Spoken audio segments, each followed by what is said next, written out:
Welcome to Andy and Ari on 3. There's 2 minutes left in Georgia, Texas, but I don't think it matters. I think maybe we don't know what's going to happen, Ari. As I say that, Texas gets a little bit closer to the end zone with Gunnar Helm. Ari, what a day of college football. And it's not over yet because Georgia and Texas aren't finished yet. Yeah, I gotta get this loaded up over here to the left because it's 10:30 Central Time. We're ready to go, but it's never over, Andy. It's never, ever over. It feels good to be here. It's almost over. Quinn Ewers just about threw a pick, but it would have been over if that ball had been caught, but not over yet. Yeah, I think we got the point of this game. I think we can talk about this game. I think we can. I think the Georgia going up 23-0, Sark pulling Quinn Ewers, putting in Arch Manning, Texas having the comeback in the beginning of the second half, but then Georgia saying, "Nah, we're gonna win this game. We're gonna go, down the field in a very methodical way, punch it in on 4th and goal. We are going to win this game." I think Georgia made its point tonight. Yeah, I don't know. I'm going to try my best to get through tonight without hyperbole. Wish me luck. Did that feel You're not going to make it? It felt like vintage Georgia out there to me tonight. For a half. I think the whole game. I mean, even when Texas was, because listen, we got to give Texas its due. It's still, in my opinion, one of the 5 best teams in college football, and they were going to make a run at home. But for the most part, Texas being as physical and as deep and as talented as it is, still did not look as big, strong, and fast as Georgia to me in this game. Maybe it was an optical illusion, but Georgia looked like it has just different types of players on it still. And we spoke after the Tennessee-Alabama game earlier tonight, Andy, and we talked is the super team dead or the blue bloods dead? And it's just then Georgia comes out and reminds you that maybe they're not. I don't know. It just, this team just has a different look about it. Georgia team lost to the Alabama team that lost to Vanderbilt and Tennessee. Yeah, the super team is dead. Yeah. I don't know. Super teams have lost before, and the team that it lost to was another team that is pretty physical. So okay, the game's over. I can look at you now.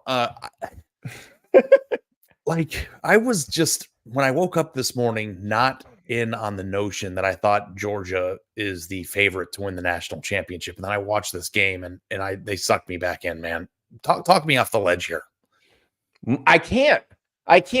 So if you want to listen to the genesis of this conversation, you can listen to or watch our entire conversation after the Alabama-Tennessee game, which we're also going to talk about on this show.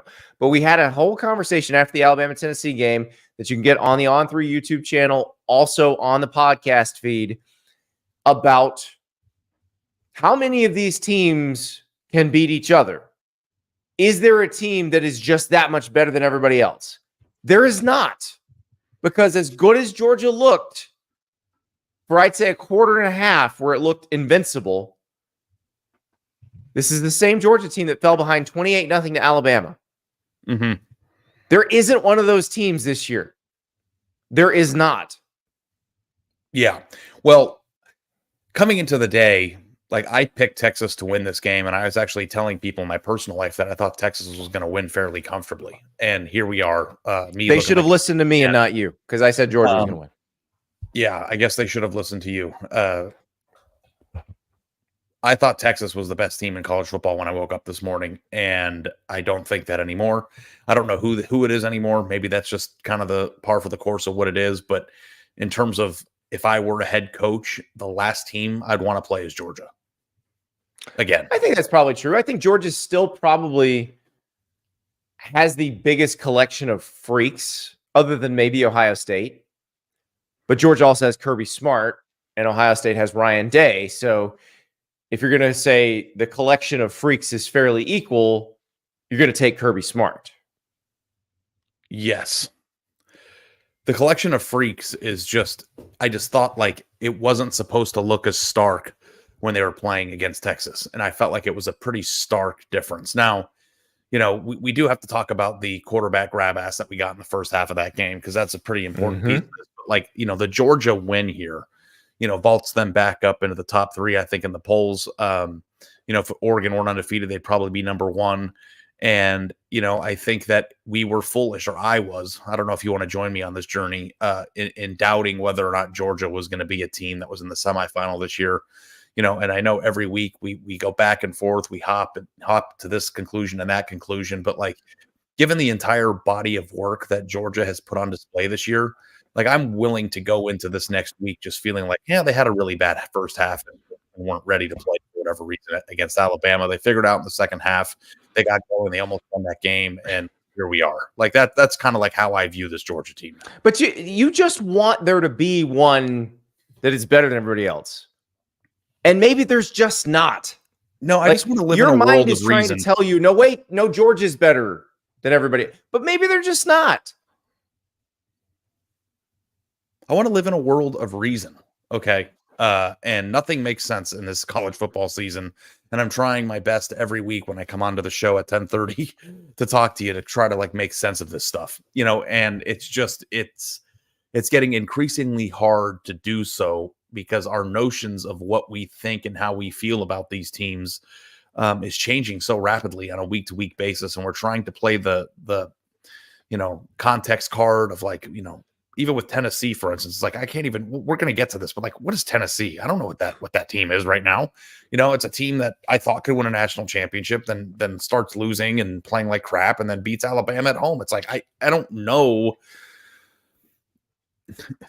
which team is supposed to win the national championship. And for so long in this, it's okay. It's been so obvious. You know what I mean? Like, it's just been so obvious. And like this year it's not, but I do think that like Georgia didn't instill fear in my heart coming into this game. And I think Georgia now probably is still the truth serum in the neck team that you would least want to play. I think if you asked every coach in America, they're the team they'd least want to play. I agree with that completely, but I also agree with Scott in the chat. The one does not exist this year, and it's a good thing. It's true. Like, I'm glad there's not an Alabama that has a second team that would beat everybody ranked below number 10. I'm glad that doesn't exist this year. I'm glad. But I don't want you to take this as me saying that and that's fine. Wish there, like, I'm kind of cool with the idea, obviously, of not knowing what's going to happen, or not knowing who can win, or if there's actually a situation where there are 10 teams that could win a national championship. Like, I'm good with that. Like, I'm not trying to push back on like that idea, but I'm trying to identify which programs or which teams I think are the best, and I'm having a hard time doing that. And that's a weird feeling. It's a great feeling, because we know there's a lot of good ones, and we know there's a lot of teams that would give us a fun game if they played each other. But we don't think there's one that would just beat the living crap out of every single team they play. Now, if Georgia had come back against Alabama, I think we'd probably be feeling that way about Georgia right now. But again, we saw them go up 28-0.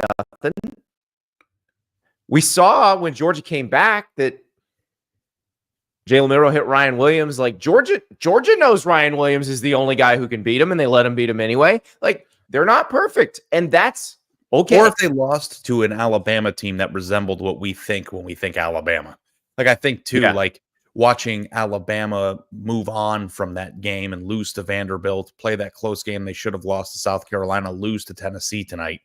Like, it's harder to understand, because on the surface, if Alabama were a 10-2 or 11-1 team that was really, really good and a main fixture in the national championship conversation, then that loss would make more sense. But when you start like playing that game of, well, who'd you lose to? Like, losing to Alabama this year doesn't mean what it used to mean. Like, and that's what makes it more confusing. And I think like we should probably just do a show South on Carolina lost to Alabama. Like, Georgia and South Carolina both left Tuscaloosa like, hey, we should have beaten that team.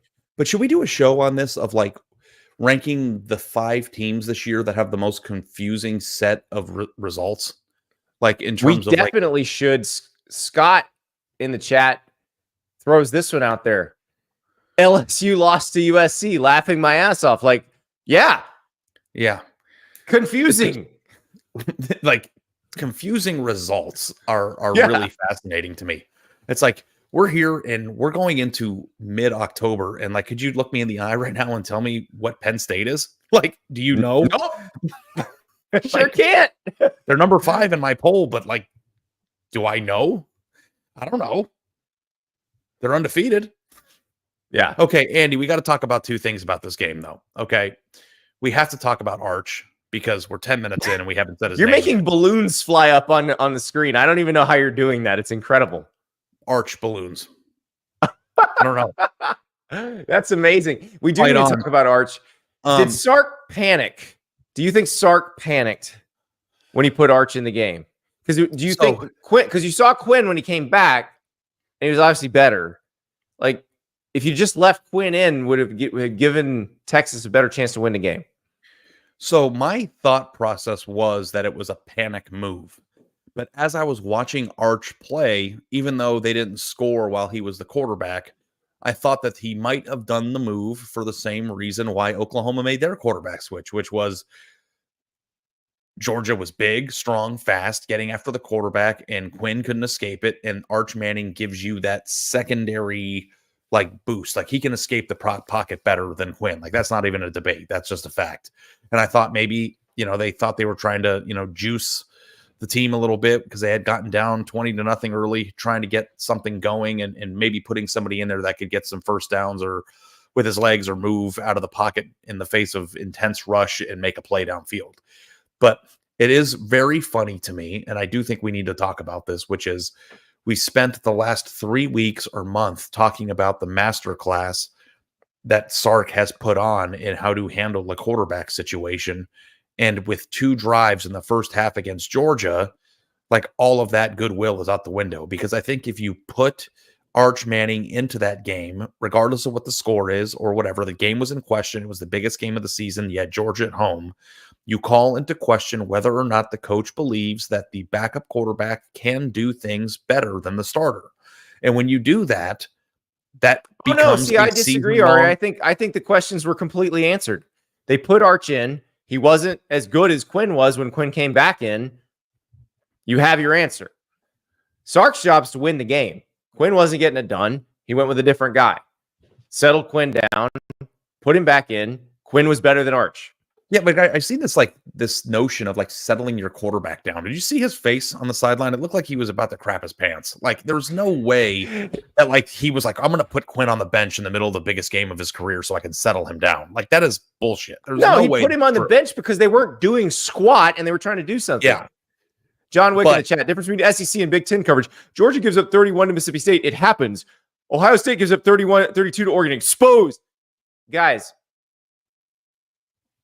nobody said that. Oregon's good. They beat Ohio State. Mississippi State's I put not Ohio good. State number 3 or 2 in my poll last week after they Yeah. lost. Yeah, Mississippi State's not that good, but getting better, and actually gave Texas A&M a little bit of game today. So I stop trying to get offended about the difference between the SEC and the Big Ten. The SEC's deeper, has more good teams. The Big Ten's really good at the top. That's pretty much it. And the thing I don't understand with Ohio State is that Ohio State gets the benefit of the doubt a lot too.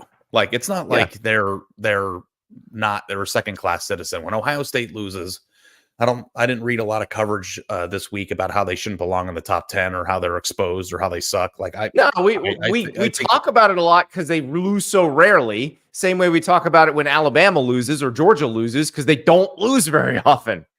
Yeah. So yeah, there is this and it's been going on for decades now where there is this Ohio State Big Ten SEC inferiority complex where they create this SEC bias boogeyman. And the fact is I don't think they realize that people view Ohio State the same way they do SEC teams. They're above that. So at a certain point, Ohio State fans need to just take a deep breath and just realize that, when you lose a game, rarely, but when you do, you're often given the benefit of the doubt. You are one of the few teams that made the playoff without winning their conference after losing the final game of the season. You're fine. People respect the hell out of you. And, there's no big media conspiracy here to shit on the Buckeyes. That does not exist. No, so and the SEC thing, Well, the SEC keeps winning national championships for the most part and keeps having the most players drafted every year. So it's not really something that's being made up. It's just something that keeps happening. And, everybody notices. Yeah. And the way you do that or change that is by winning on the field. And I actually think there might be an opportunity, well, not as much anymore. Which a Big Ten team did last year. Beat an SEC team and then won the national championship. So there you go. And got a hell of a lot of respect during it in the process. Yeah. So, okay. I don't know why we went off that tangent, but like the Arch Manning thing, let's get back to that. So do you think that the way that game went, that we're going to be, it's like, Quinn's the starter, no discussion, or do you think that we open the door? I don't think there needs to be a discussion. I think discussion took place on the field. You don't think there's going to be a discussion, or there needs to be one? There's definitely going to be one. There doesn't need to be one. The discussion took place on the field. Arch came in, was ineffective. Quinn came back in, was effective. Play the guy that's effective against the better team. I know, but next time the starter is ineffective, do you open the door to the assumption? Because your job is to win the football game. So you think this is good? Like, you think that this is like Steve Sarkisian's job is to win the game. It's not we talked about Quinn how Ewers' well feelings he did, or help Arch Manning's feelings. It is to win the game. We talked about how they well are losing the game, and if the quarterback who's in the game is not playing well, and you have another quarterback who you think might play better, you put him in. We talked about how well he did with the quarterback controversy management, right? Do you think there was no controversy, and there still isn't? He's managed. So you think this is a non-issue? Should we move on then? Well, look, if Arch had come in and played great, and then he pulled him and put Quinn back in, that would have been a problem. Played 9 plays. I just think that like the thought process. How many touchdowns did they score while he was playing? 0. Okay. No, I know. There's no controversy. The fact that he was in the game, I think, is interesting. Like, it was when very there's no interesting. when there's no controversy at all, and 1,000% who you want to be the quarterback of your team, like, you don't bail on him in the second quarter. Like, I think that like Quinn was getting pummeled and was actively hurting them. They needed to try something different. They tried something different. It didn't work. They went back to Quinn. It worked better. I think we're going to be talking about this a lot this year. That's all I'm going to say. You don't have to agree with me, but I don't think that this is like the last time we discuss this. I think that doing what he did, I think that what he did is going to create an ongoing quarterback dialogue as it regards to Texas moving forward. There's always going to be a dialogue because Arch Manning's the backup. And I think the reason why we were just like talking about how good of a job Sarkisian did is because there never was a reason to ask who the starter was after this happened. And there's not a reason now. Okay, then you and I'll double or nothing your USC bet on Monday to see if somebody asks about the starting quarterback situation. No, I know somebody will ask about it. Okay. I mean, listen, they didn't ask put before, Arch Manning in the headline because I know people will click on it, Ari. I know that. But if you're Steve Sarkisian, there's no controversy. You had to try something. Matt in the chat says, y'all better talk about the refs because they're the worst I've ever seen. All right, let's talk about the refs. You're mad because they got a call wrong. Some people threw some bottles on the field. They talked about it, realized they got the call wrong, and changed the call. And your team still won, by the way. Suck it up. Are we done talking about the refs? The hilarious part about it, it's not even about whether the call was right or not. It was how throwing bottles onto the field may have assisted the refs in having enough time to discuss it in order to change the call, which, had things gone a little bit differently on the following possession after Texas scored, like, could have altered the outcome of the game. Like that. Matt like that says they didn't get the call wrong. Yes, they did. Arian Smith blocked the guy. So it can't be defensive holding when Arian Smith blocks the guy and he happens to intercept the pass. They are allowed to do it because they didn't review the play. They just talked and said, we screwed that up. You know who else screwed up a call involving a Georgia game? Me. 2019 spring game. I'm doing the media people get to be officials in the spring game thing. I'm the line judge. I think I see pass interference. I throw a flag. Kirby gets pissed, by the way, because he wants to go home. It's the second half. And he's like, I can't believe that guy threw the flag. I saw this on the broadcast later. And I go come running up to our referee. I believe it was Dusty Dvorak was our white hat. And he's like, okay, Andy, who committed the pass interference? I'm like, I don't remember. Don't remember the number. He's like, you better pick up the flag. I'm like, okay, picking up the flag. In this case, the refs got the call egregiously wrong. I don't think it's great that people throwing bottles on the field gave them time to talk about it and then get the call right. But they did get the call wrong, and then they got it right. Yeah, I think that people are not upset about the outcome of the call. I think people are upset about what occurred in order to give them the runway to make the correct call. Like, it's like the message I think people are receiving here is that if there is a call that is 50-50, you can throw bottles on the field. You can throw Tennessee bottles fans on are the very field. excited about this, by the way. You could throw bottles on the field and delay the game 10 minutes, let the refs discuss it, and then maybe they'll change their mind. Like, so many bottles of French's mustard are going to be bought in Knoxville, knowing that you can now do this. It just was funny because the thing I saw when I saw the push off was like that, like, because there was for a 7-minute period there, we thought it was. It was the initial call was a terrible call. It was not defensive holding under any circumstance. We had to live with that call for 7 real-time minutes. Yeah. Like, it's like, they came back from cleaning up the shit off the field.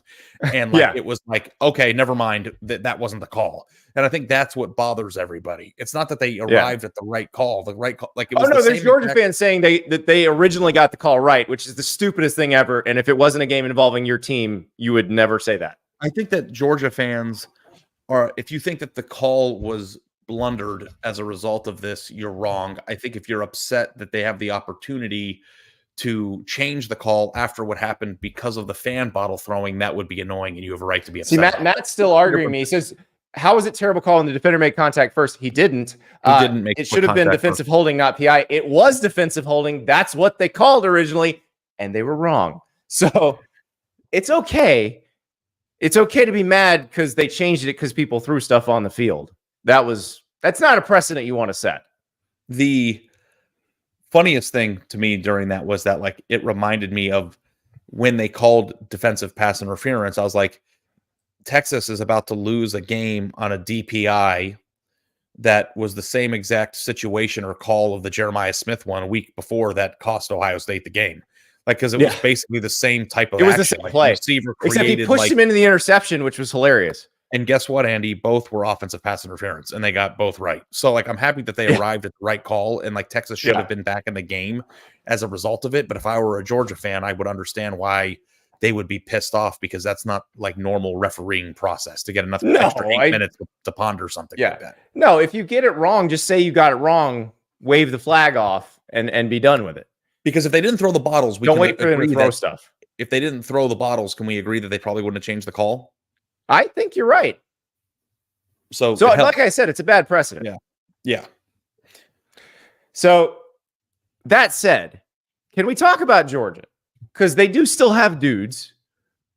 Michael Williams, absolutely still a dude. Like, dude, he made Kelvin Banks look like a fool out there, and Kelvin Banks is going to be a top 10 pick. Like, that's how good he is. Yeah. Yes. That's the beauty of it. And we talked about this in our conversation earlier about Alabama and Tennessee. Like, how many special dudes are there for Alabama? How many special dudes are there for Tennessee? And they both have some. I think Georgia has more. I think Georgia has more than everybody. Trevor Etienne. Can we say he's one of those special dudes? I think we can. Yeah. Jared Wilson coming back at center after being hurt. I think he's one of those special dudes. The super team thing is dead, right? Like, we can agree on that. There are still teams that have upper echelon talent. Like, you can't, it takes more than 2 years to reverse the 10 years prior of the 4-year recruiting class runs that were in the top 1 or 2 every year. Like, those rosters have not completely dissipated yet. They might in 5 years once, like, this becomes more normal. But the baseline talent on the Georgia roster is still much higher than the baseline talent on every other roster because of what they've done in high school recruiting. That said, Texas is supposed to be one of the teams, like, if you had to play like that matching game that you play with children, and which of these things are like the other thing. Like, I think that if you did that with Georgia, that there would be 3 or 4 teams that you would put in that same is like them. And Texas is one of them. Texas, Ohio State, and Alabama are the other 3. Those are the 4 right now that have built that way. Am I forgetting anybody?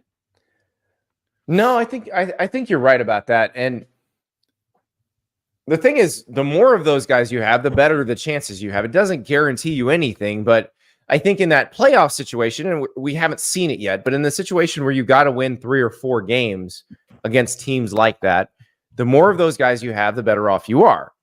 Now, it doesn't give you a prohibitive advantage like it used to, but I still think it gives you the best chance. And so if you ask me, who do I think has the best chance of winning the national championship this year? I think I'm probably going to say Georgia, which kind of gets us back to our original conversation of how do we sort this out? Like, if Georgia played Oregon tomorrow, what's the Vegas line? I think Georgia. I'm saying Georgia by 3.5, 4. right? Yeah, we said 3.5 and 4 at the same time. Yeah, but Georgia would be favored. Yeah.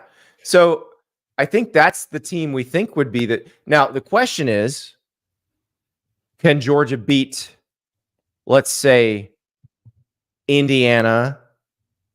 And yeah, we're going to talk about them. Don't worry. And then Ohio State, and then Oregon, and then Texas, and then whoever in a row, because that's the question. And I don't think that path is when the teams that aren't built like Georgia are going to be exposed. Oh, I think Georgia is the team that can win that. That's it gives it right. It gives them a chance. Like, they're not going to get blown out in anything. They have a chance, and it will take them playing a poor game to lose. But, and that was my bracketology from last week. It will look different this week, I promise. But I'm excited about this. I really am. And I'm excited to see Georgia playing like that again, because that's what I want to see out of them. I don't want them to be the team that struggles with Kentucky. I want them to be the team that strikes fear in everyone's heart. That's what they are. So now we'll talk about Florida and Kentucky a little bit later. Like, the Georgia's got an open date and Florida's got an open date, and then we get to see Georgia against DJ Lagway, which I'm kind of excited about now, because I think that's a good test for Georgia's defense now. So this will be fun. This stretch run is going to be so much fun to see how these teams wind up. All right. What do you want to? You can agree that Georgia is the national championship favorite right now, right? I would think so. I would think that Vegas would favor them against every other team in the country. That would be. Would you pick them if you had, like, your life savings on the line? Like, who would you pick to win the championship right now? I think that I would feel the safest with them. I don't feel safe with anybody, but I would feel the safest with them. Yeah, I agree. All right, who do we want to talk about next? Do we want to talk about Alabama, Tennessee? Yes. Or do we want to talk about this Indiana juggernaut that cannot be stopped? Let's get the SEC out of the way. Like, these are all kind of related. So I think that would be, because these are the 4. Would you say these are the 4 best teams, or the 4 most likely to make the playoff teams, along with LSU? Yes, I'm glad you mentioned LSU, because I would definitely include LSU in that bunch. But yes, I do think so. So, okay, we did do another video about this. I think we talked about like 25 minutes about Tennessee beating Alabama. But I wrote a column about this based on that discussion on 3. I'd encourage you to go read it if you're a Tennessee fan or not. But Andy, my premise, and we're just going to start out of the gate with this, is that actually the chat is reminding us Texas A&M is also very much in the hunt. Sure. In the SEC. So add them to the mix. So 6 good news. 6 they play SEC LSU teams next weekend. Yes.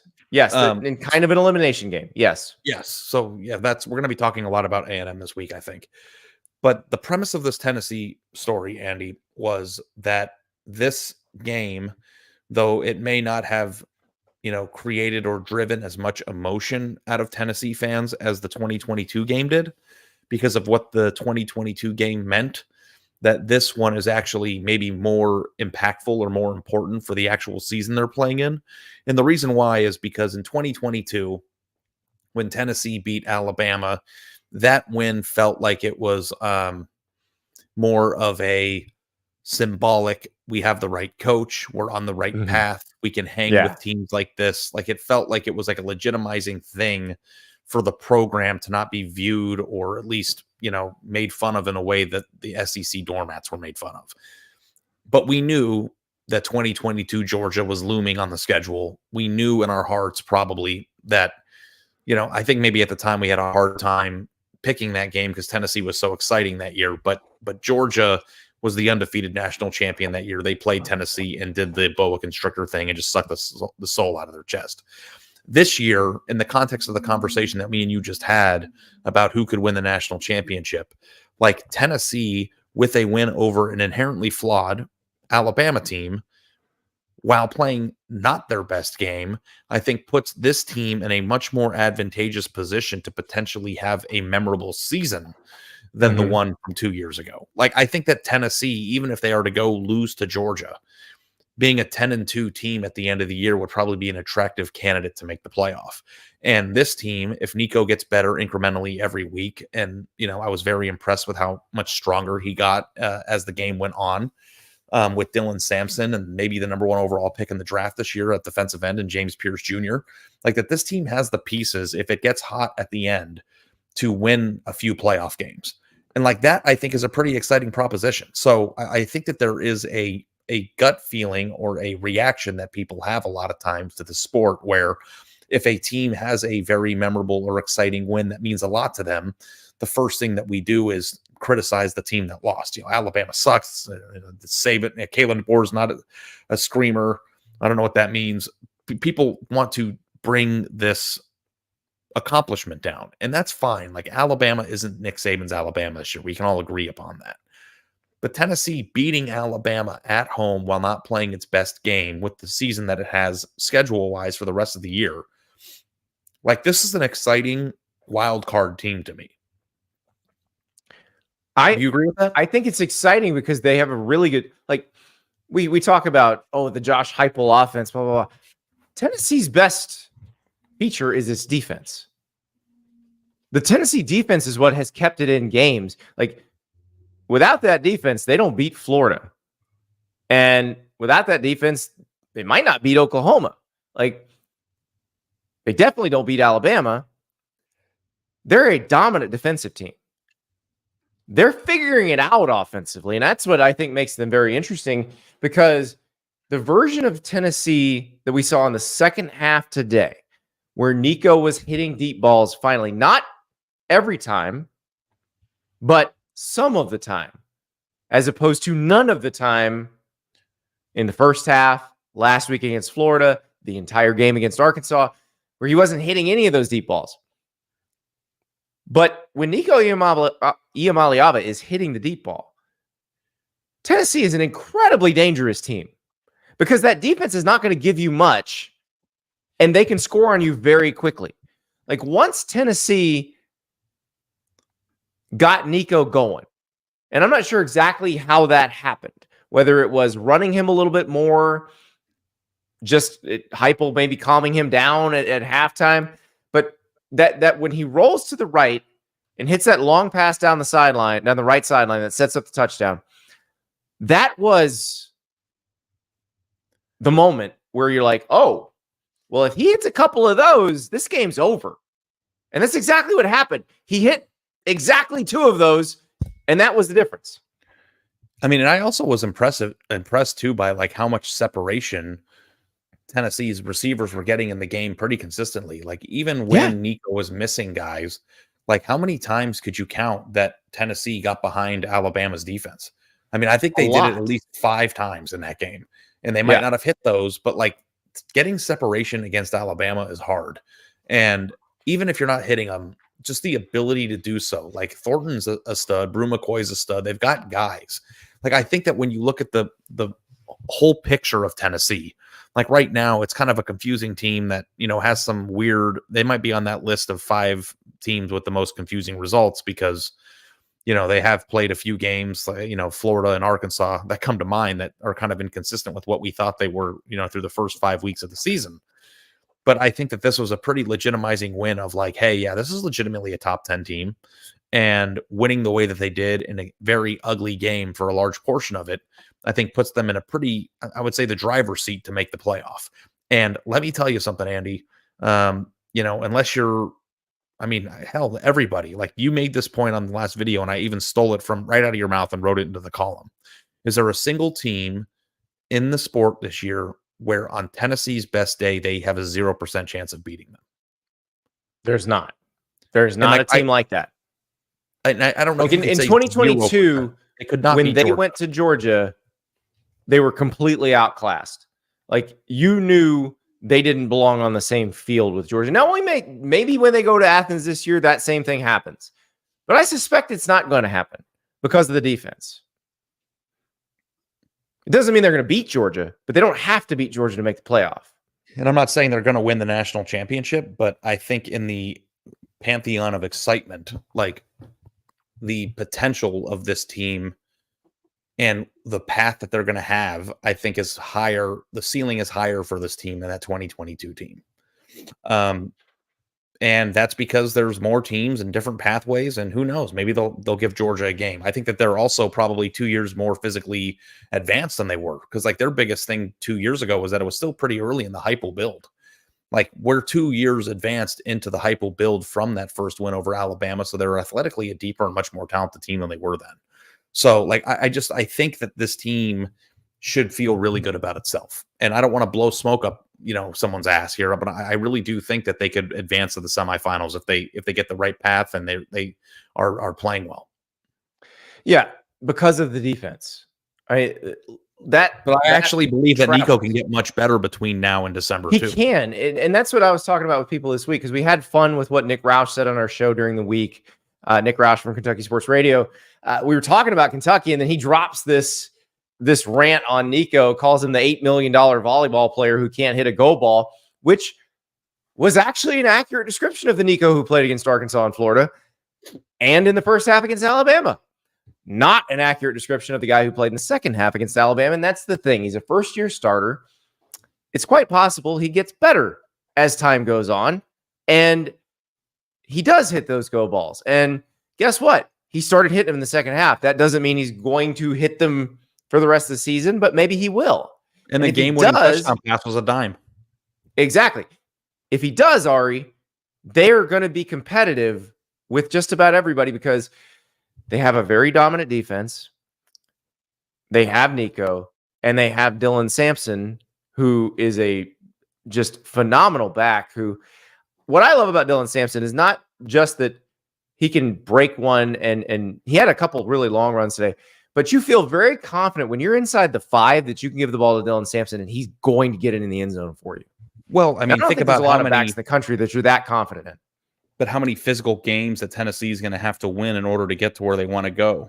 And having Dylan Sampson on your team helps you grind those out. Like, yeah, you have a person that is going to be able to. And I felt terrible for him. Did you know that stat when he fumbled early in the game? That was his first lost fumble of his entire career.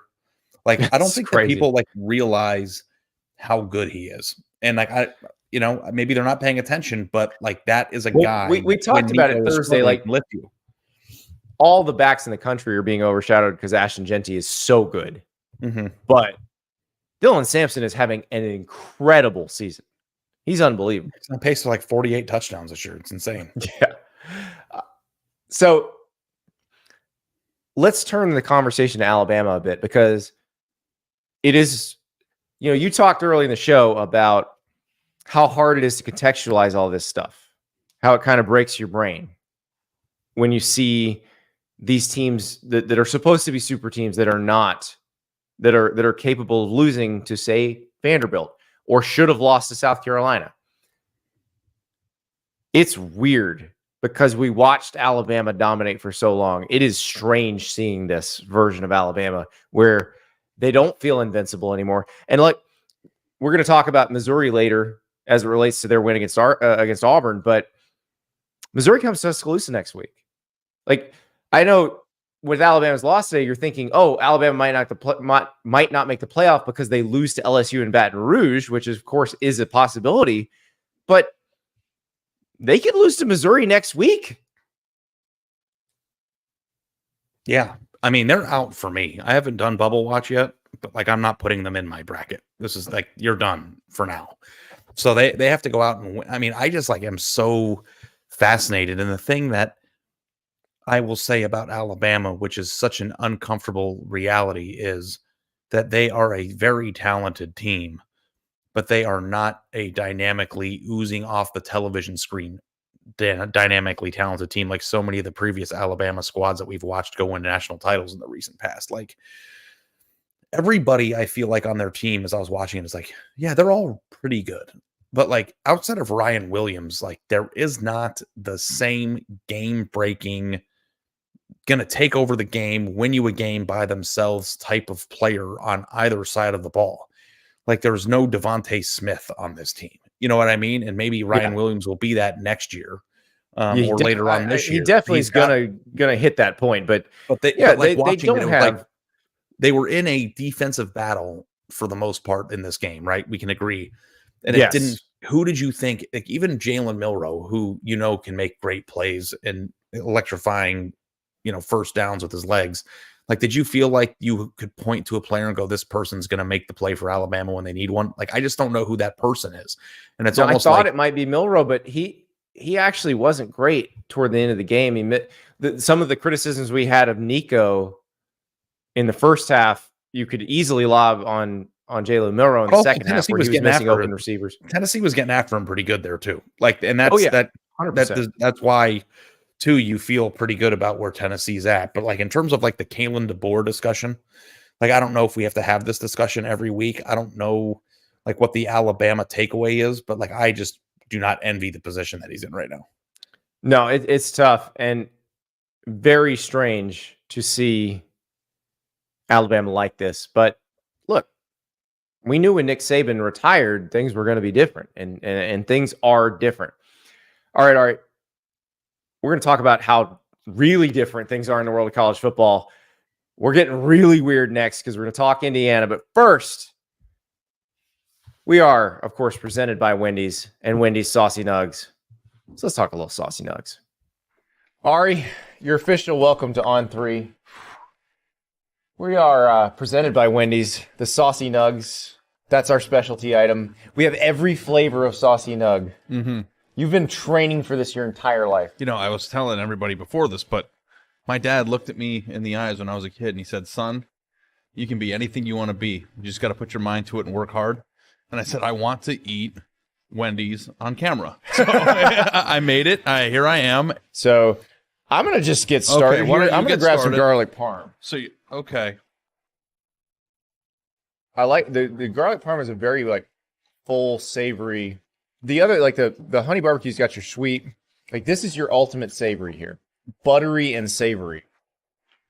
Nothing better than washing it down with a crisp zero too. You know what I mean? Oh yeah, a little Coke Zero action. Now that's the spicy buffalo. That's tremendous. I think that's kind of the perfect. That might be my favorite. This is the Parmesan garlic, and this one I haven't tried yet. Which one? It's a little bit hotter. Parmesan garlic. Oh, this is spicy Parmesan. Yeah. Okay. It's pretty damn good. See, I keep changing my favorite. I think that's the point of this exercise, right? Yes. That's my favorite one. I could put down 32 ounces of Coke Zero and be like, it will not. Where's the next 32 ounces of Coke Zero? Well, and hey, free refills in the restaurant. So Wendy's new Saucy Nugs. Take the crispy and spicy nugs you love and turn them up to 11. Choose between flavors like buffalo, honey barbecue, garlic parm, or if you're a real heat seeker, try the spicy ghost pepper only on Wendy's signature spicy nugs. I dare you. It's 7 delicious ways. Try the nugs you already love. Pick a flavor, grab some extra napkins, and prepare to nug. Have never nugged before. All right, we got to talk about undefeated Indiana. And we were like, oh, when they play a team with a really good defense like Nebraska, they're not going to be able to score like they've been scoring on these other teams. No, they just put up 56 points after losing their starting quarterback. Incredible. And it was a good week to have Coach Signetti on the podcast.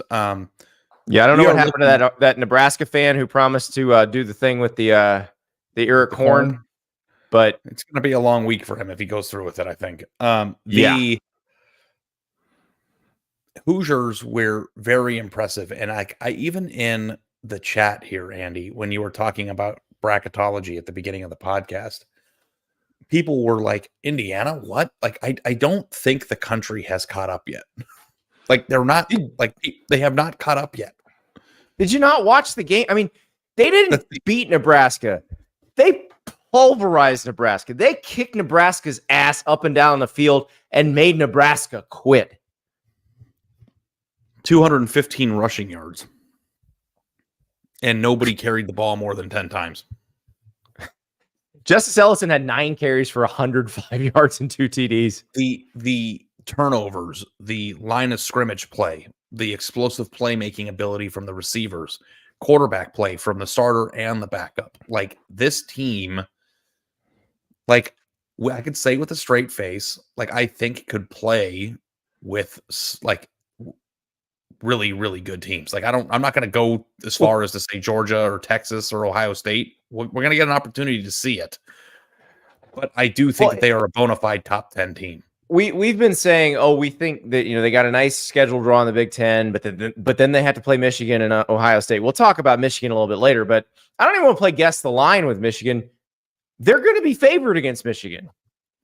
I think we're at the point now where if they lose to Michigan, it's a disappointment. I watched that game today going, I think they can play with Ohio State too. Yeah. They won't be favored against Ohio State, but I think they can play with them. Yeah. Well, I mean, that's going to be a really nice test just for Indiana in terms of just like a test market scenario where it's like, okay, we're talking playoff about this team. What does it look like when you play those monsters that are going to be in the playoff? And like, if they can play a respectable game, I think that bodes well for their candidacy. Not that it matters. I think if they're a one-loss team at the end of the year, they're going to get in regardless. But we're talking about a team now that is going to play the rest of its schedule and be expected to win all but one of the games that they play. Next week they get to host Washington. Washington's a team that can put up some points. Their yardages anyway. I don't know about points. They move the ball a lot. Then at Michigan State, those two games are super winnable. Then Michigan is even more winnable than maybe even one of the first two I just mentioned. Then on the road on the second to the last week of the season against Ohio State, and then Purdue. Which they probably lose. Yeah, but it's okay. I think it's okay. Yeah. Like, I don't know that they have to win. They don't. Coach Sig's isn't going to think they're going to lose. Coach Sig's going to have them ready to go. Yeah. I mean, could you imagine if they got to play that game at home? That would have been pandemonium. Is it? I saw a guy in the chat say they got to get their own fans. That stadium was 3/4 full. No. A quarter of the people were Nebraska fans who bought tickets, and they were leaving very early. They were gone because they got destroyed.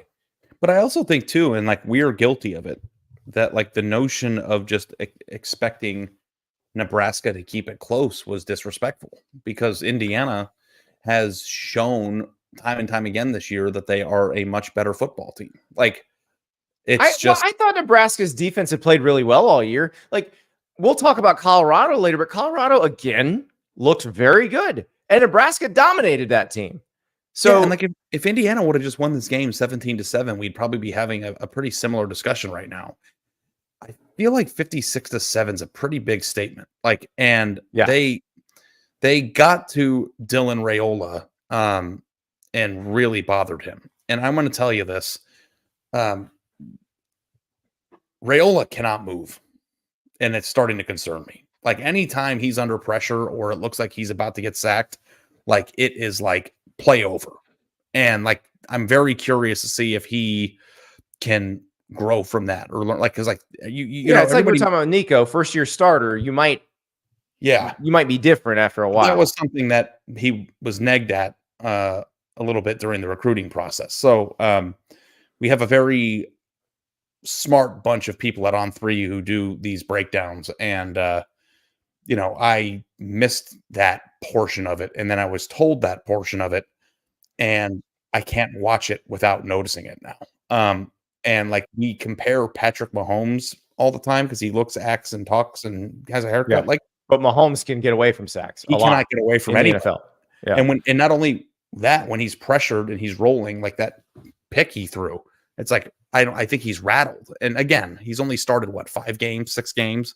So, it might be too early, but I think that's really like a blueprint to beating Nebraska and shutting down their offense. So, not to hijack the Indiana conversation, but Dylan Raiola is somebody that we talked Oh about. no, I mean, look, I think it's they went Heinrich Harburg option a lot there at the end, and it was more effective. So, and Andy, as we're recording this, UNLV just took the lead in the third quarter against Oregon State. Next week's appetizer is UNLV Boise. So I'm kind of hoping that UNLV wins this game so that we can get excited about next Friday night. But okay, go ahead. Continue. Well, look, this isn't a conference game, so we can be excited no matter what. Whether UNLV wins or not, we can be excited. I want the hype in Vegas to be off the charts. Oh, it's going to be tremendous. This what makes this so great is we have all of that. But the Indiana thing is one of the great stories of the year. You saw Curt Cignetti on this show. Like, he knew what this team was. He knew they were going to be good. I'm just so impressed with how they've come together. You can say they haven't played anybody. I don't care. They've beaten the crap out of everybody they've played. And you're going to see them against Ohio State. So we'll get an idea. But I think there's a chance, there's a universe that this team finishes 11-1 and goes to the playoff, or even goes to the Big Ten championship game. Now that will depend on what Oregon and Penn State do. But I'm just so excited to see what these guys do. And I remember back at Big Ten Media Days, I mentioned Curtis Rourke, and Curt Cignetti was very quick to point out that Taven Jackson also had looked good in preseason practice, or in workouts before preseason practice. And don't forget about him. Well, don't forget about him, because Curtis Rourke hurt his finger on Saturday, and Taven Jackson came in, and it looked like the offense got better. Anybody else's fingers hurt? I knew you were going there. I can't control myself. Anytime anybody hurts their finger, I say that. Yeah. Okay. So we are fully on the Indiana bandwagon. Indiana is going to be in my top 10, and they are going to be in my bracket. They were in my bracket last week, but they're going back in it. Really, really, really excited about this. And of course, anytime a team that's, not one of the traditional powers gets off to a run like this, it's exciting. But it's even more exciting because the swag of their coach. Like, I just think that, like, the general temperament of their coach really does kind of add a little extra sliver of excitement to this. Yeah, no, this is going to be so much fun to watch this unfold over the next few weeks. And look, the Big Ten's going to be interesting. We saw Oregon beat Ohio State last week. We saw Oregon then go thump Purdue. Like, in the spot where you could have the letdown, Oregon on Friday night just destroyed Purdue. The only one who took an L on Friday night for Oregon was Puddles the Duck, because he got his head knocked off. And I don't think we've ever seen that before. And that's bad mascot tradecraft. Like, you got to keep the head on. But that's it. That is the only issue they had. Elsewhere in the Big Ten, Illinois had the coolest uniforms, coolest throwback uniforms I think we've ever seen. You like the helmets that look like old leather helmets, the Red Grange uniforms. You liked them? Love them. Love it. And especially considering the way they beat Michigan today. Like, I mean, it is appropriate, but all right, everybody, we found the one person who liked them. I love those uniforms. Right there. Love them. You didn't see the feature on the guy in Nebraska who hand painted all the helmets to make them look so beautiful? I mean, they looked well done. I don't know that I would say I would like it. I don't know if I say I like it. So awesome. And they happened to play a style that was reminiscent of the one Red Grange played. Yeah, I mean, it's you kind of get dragged into those games. But Andy, Illinois out Michigan in this game, right? Like the Michigan thought was, well, we might not be able to throw the ball, but we're just gonna pound it down everybody's throat and play great defense. That was Michigan's thought before they benched Alex Orji. Like, they decided they were gonna you watch Breaking Bad, Ari, right? It's my favorite show of all time. So you know about half measures. Yeah, no half measures. Jack Tuttle's a half measure. Alex Orji, you were all in. Like, you had an identity, and then you decided you didn't want to do that anymore. And now you have no identity and you can't do anything. Mm-hmm. I agree with that.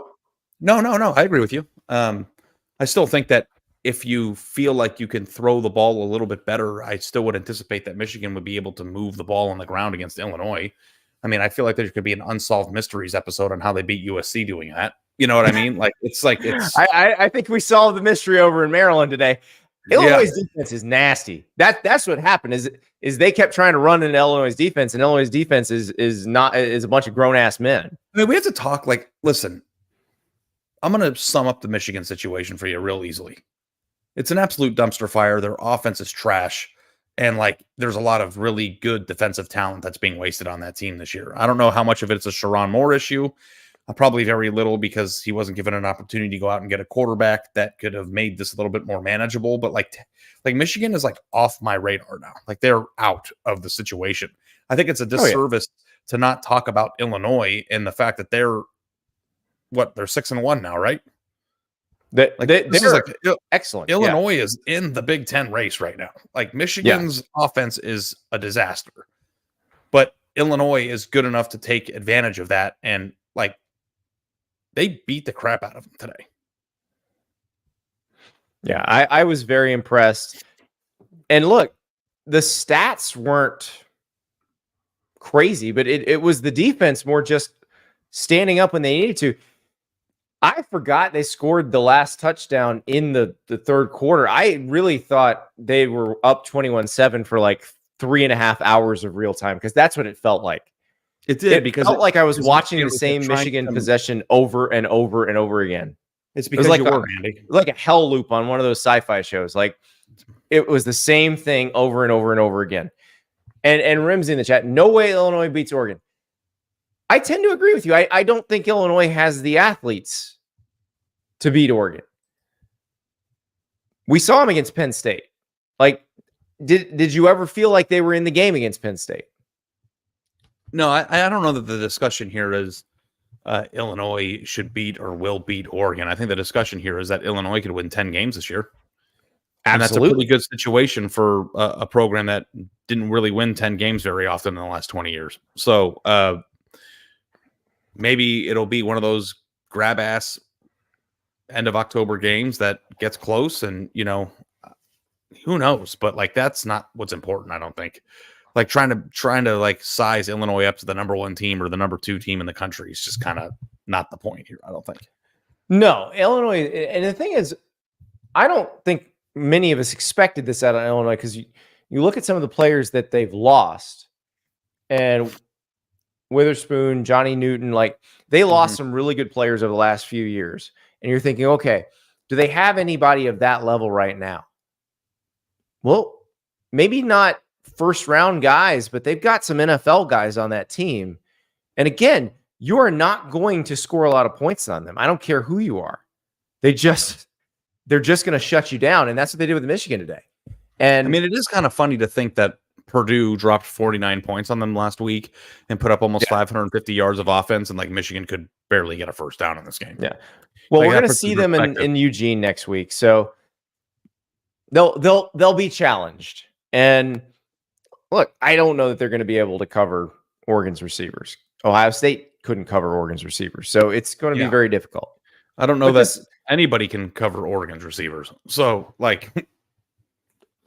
can we agree that Oregon got the toughest draw of all the Big Ten contenders in terms of schedule? You mean? Yeah. Or is it Ohio State because they have at Oregon and at Penn State? I mean, Oregon's only had to play Ohio State. They don't even have to play Penn State, and Ohio State was home. Now, at the beginning of the year, they're going to Michigan on November 2nd, and that was supposed to be a thing. But it turns out that that's not really tough game. It's probably still Ohio State, right? I think that Ohio State having to go to Oregon and having to go to Penn State's probably more difficult. But also too, it's funny because it's the draws when they were drawn up probably seemed fair, but that's just not the way that the teams performed. They don't. Yep. I mean, going to Michigan on the road is supposed to be a difficult road trip for Oregon. I think Illinois should talk Illinois' AD Josh Whitman should call Rob Mullins, the AD at Oregon, right now and be like, listen, you want to make this a fun game?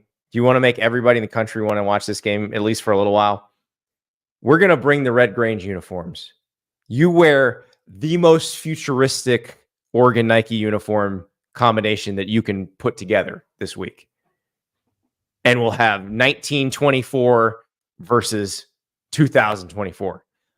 Which Who is says exactly the playing styles should probably also match that. No, actually, Illinois got a pretty fun offense, and I want to give some flowers to Luke Altmaier. He's a pretty highly rated recruit that's had an interesting career, and I think he's playing pretty good football this year. Yeah, I mean, he got beat out by Jackson Dart at Ole Miss. It happens. Jackson Dart's been a good quarterback. So yep. That is, please make that happen. Josh Whitman, call Rob Mullins now. And make I want to see that uniform matchup. I want to see the Red Grange unis against the Oregon unis. Like, I need chrome Oregon helmets. I need as futuristic as you can possibly make this. Let's have it. Chrome ones. Clash of styles. Let's do it. All right. I'm going to give you a trio of teams who all feel like they're in a similar place in terms of existential crisis. You can decide which one we're going to tackle first. We got to talk about them all. Yeah. USC, Oklahoma, or Auburn. Where are we going?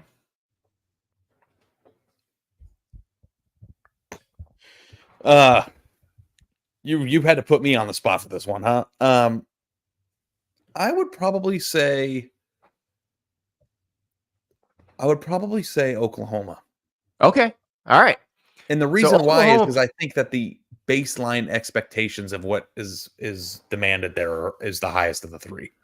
That is correct. And like Brent Venables is further along. No, he's the same amount along in his tenure as Lincoln Riley, given that happened at the same time, the same offseason. But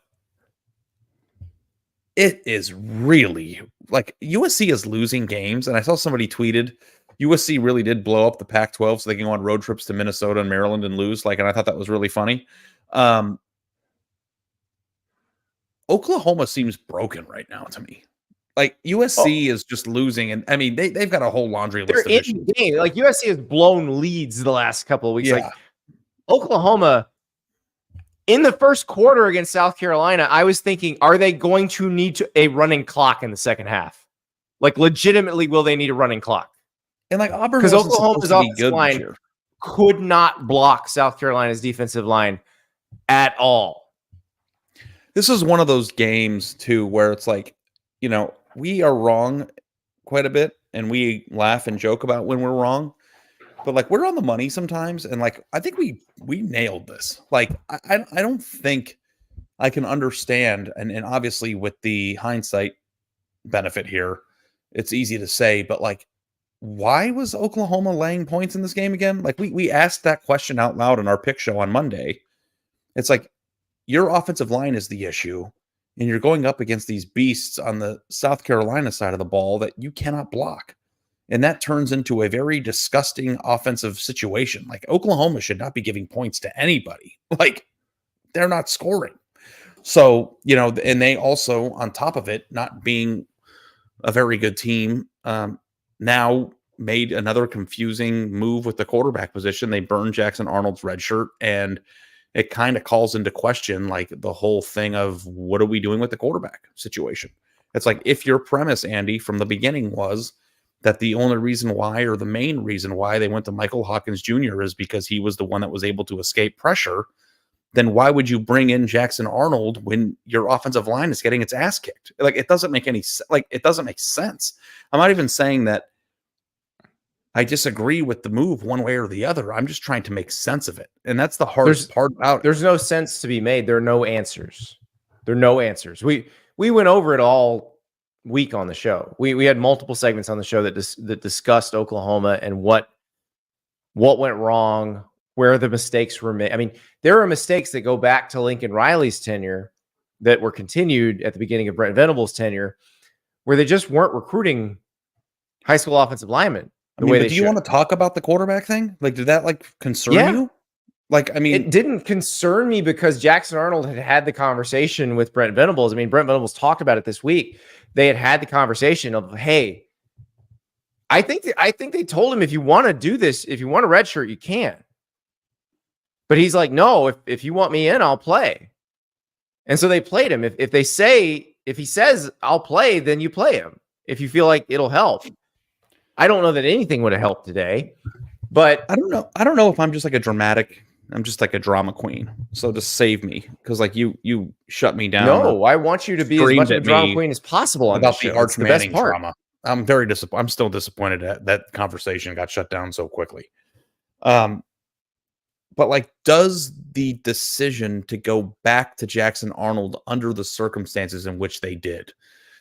They weren't in a closely contested game or needed a spark. Like, their offensive line was getting killed and Michael Hawkins Jr. was not effective. Does going back to Jackson Arnold in this game undermine the decision to begin with to you? No, I don't think they had a lot of options. And again, remember, I'm the guy who says there's always another quarterback. So I don't think they're that precious. Like, you're going to lose one of these two at the end of this year. Oh, well, sign another one. That's just how it works. Like, so I think there have been so many mistakes made. But process is important. Process is important. Like, if you are, and it doesn't even have to work, but like, out of my coach, I just want to understand the process of why we're doing the things that we're doing. And when you do things that are conflicting, it confuses and frustrates me. There's And nothing like, confusing about this. Their offensive line is not good, and all their receivers are hurt. Their offense stinks. So Okay, they're trying. They're throwing as much stuff against the wall, hoping something will work, and nothing's working. That's good. Well, we're in a pretty advanced portion of Brent Venables' tenure at Oklahoma to be throwing shit against the wall, Andy. So, well, like, that's the discussion. Yeah, Ari, that is the discussion. Like, you want to talk about him deciding on quarterbacks. I want to talk about the big picture, because the big picture is the quarterbacks, because it undermines the entire process of what we're doing. Like that. It's not just not having a good offensive line undermines the entire process of what you're doing. Like, they went into the season with an unloaded gun, and they knew it, and they let this happen, and it's their fault. And when Jeff Lebby left, you decided to hire Seth Luttrell instead of hiring someone who could run the offense that you were running before. So the big picture is more than the quarterback stuff. And my question is, why was Brent Venables extended over the summer? Who was going after Brent Venables? Who was trying to hire him? Dude, an hour and 7 minutes into the episode, you drop that on me? It happened. It's a legitimate question. I think that my general philosophy with extending coaches is that they don't get extensions unless somebody else wants them. Right. And no one else was trying to hire Brent Venables. Or they've won at a high level, and beyond show me who was trying to hire Brent Venables away, and if you show me proof of that, because nobody's told me about that. I talked to all these agents, and not one of them has said, hey, did you hear Brent Venables was looking at this other job? He was not. Yeah. So you just made it harder to fix this. I would imagine there's going to be an offensive staff revamp. Well, that has to happen, right? Like, somebody. But here's the thing, be accountable for this. They're at Ole Miss. They play Maine. They're at Missouri. They play Alabama. They're at LSU. With all due respect to the Maine Black Bears, I think Oklahoma can win that one. But they might lose those other four. And if they do, and you are Oklahoma and you demand excellence, and you're 5-7 in year freaking three, what do you do? It felt like we could get to this point at some point, and we arrived here. Like, today was the day we arrived here. Like, I was walking out of the stadium for the Tennessee-Oklahoma game, and I asked Kerry Murdoch, like, how he feels like the Oklahoma fans view Brent. And he said that they love him, they respect his fire and his passion, and that they, are basically sticking with the guy, but they're going to want to see offensive changes to the staff. And I thought that was a rational, outlook. Yeah. That was a long month ago. Yeah. And it was a week ago. It was exactly a week ago. Oh, you're talking about Tennessee game. Okay. When I walked out with, Yeah. Yeah. Okay. When he said that might have changed. It's been a long month. Yeah. I think it has, because the cumulative effects of all, they're going to, like, no, maybe look, the defense is pretty good. So maybe they can win one of these. Like, maybe they can beat Missouri. We'll see. But if they go 1-4 over this next stretch, and if they look as pitiful as they did on offense the last two games, I think the cumulative effect of that, people are underestimating how angry everybody's going to be come the Alabama and LSU game at that point. Yeah. I mean, it's a tough way They're to end going to the be season so too. fed up at that point. I mean, honestly, at Ole Miss, at Missouri, home against Bama, at LSU is kind of a gnarly way to end the season too. Like that's not a cakewalk by any stretch of the imagination. So, and Oklahoma didn't get any favors given to them in their SEC scheduling situation either. So, yeah, I mean, we've talked about Oklahoma probably more than any other program, and it just is more of the same confusing crap. And it's confusing, but not right. They didn't put an offensive line in place. The staff was keenly aware of it. They didn't sign enough offensive linemen. You wrote a great column about it. Go read it. Yeah, and the thing is, they knew they were going to the SEC. Like that's the part that. Now, the class of 21, you're excused. You didn't know you were going to the SEC. Class of 22, no excuse. You knew you were going to the SEC. You knew. You understood what the rosters are supposed to look like, and you didn't do what you needed to do. And now you're paying for it. So they have to decide what they want to do.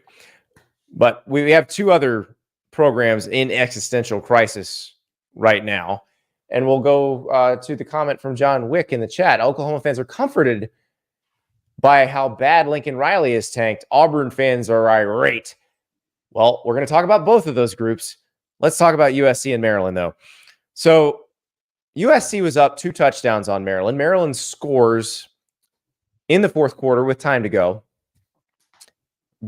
Plays the analytics card, goes for 2, down 8 to cut the lead to 6. It's 28-22.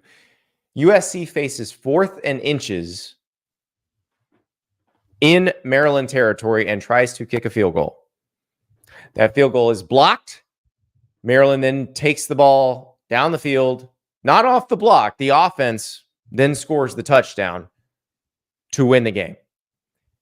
This is the 3rd time USC's blown, second consecutive game that USC's blown a 14-point lead. I don't know if they led by 14 against Minnesota. So I don't know if we want to overanalyze this, but if you are at the 24-yard line of Maryland and you're up by 6 with 2 minutes left in the game and you're facing a 4th and 1 or shorter, do you kick the field goal there, or do you remind yourself that you're USC and try to get a first down to end the game? I don't have a problem with kicking the field goal. I have a problem with after you get the field goal blocked, your defense still gives up a touchdown. Like, there's a lot of problems. Field goal was blocked. That game was over. Like, that was like they could have gotten a yard and ended the game, and they opted to do the thing that could have gone wrong, and it went wrong.